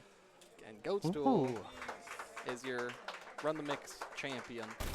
Run the Mix number, what are we on, like 100? There we go. 134. I think we're in like the 120s, 134. All right. Well, congratulations to Goatstool and GG's to Smokey in that set. Yep. Let's see, what else should we do to close out the evening? What do you think was like the big thing, since like Goatstool not only just like won the reset, but he won 6 games in a row. Oh, he did. That's crazy. What adaptation did he make to start being so dominant against Smokey there? I think he just caught on to Smokey's patterns. He caught onto the Blanca patterns, and then Smokey just couldn't get his Ed online quite in time to make the comeback against the Ed. I think you're exactly right. I think the Goatstool's biggest strength is that he was like playing really odd compared to a lot of Rashid. Since to me, like, I will occasionally do like fireball pressure to like set up some stuff, but that was like, as we've talked about with a lot of Goatstool sets, was a large part of his game plan, was like the fireball into the approach. And he was like rotating his options really solidly there, to the point that like Smokey was never quite able to get like the exact responses down that he needed to for each individual approach. All right, well, that's going to call it for me. It is time to go home. Yeah, I gotta go eat dinner actually. I haven't done that yeah? yet. But everyone online, thank you very much for watching. We are Run the Mix.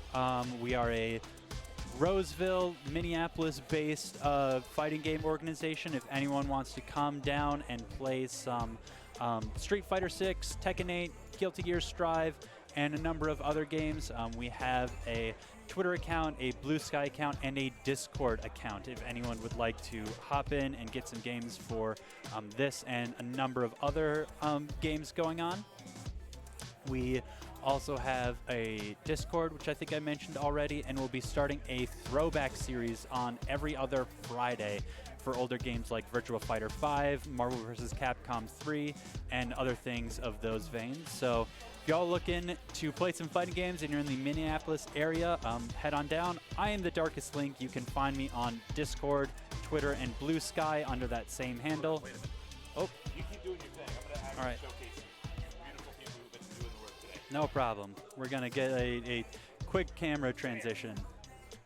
Hello, hello. We have been your commentators. I am the Darkest Link. I'm Devlin77. And we will be signing off for the evening. Good night. Yep, see y'all next week.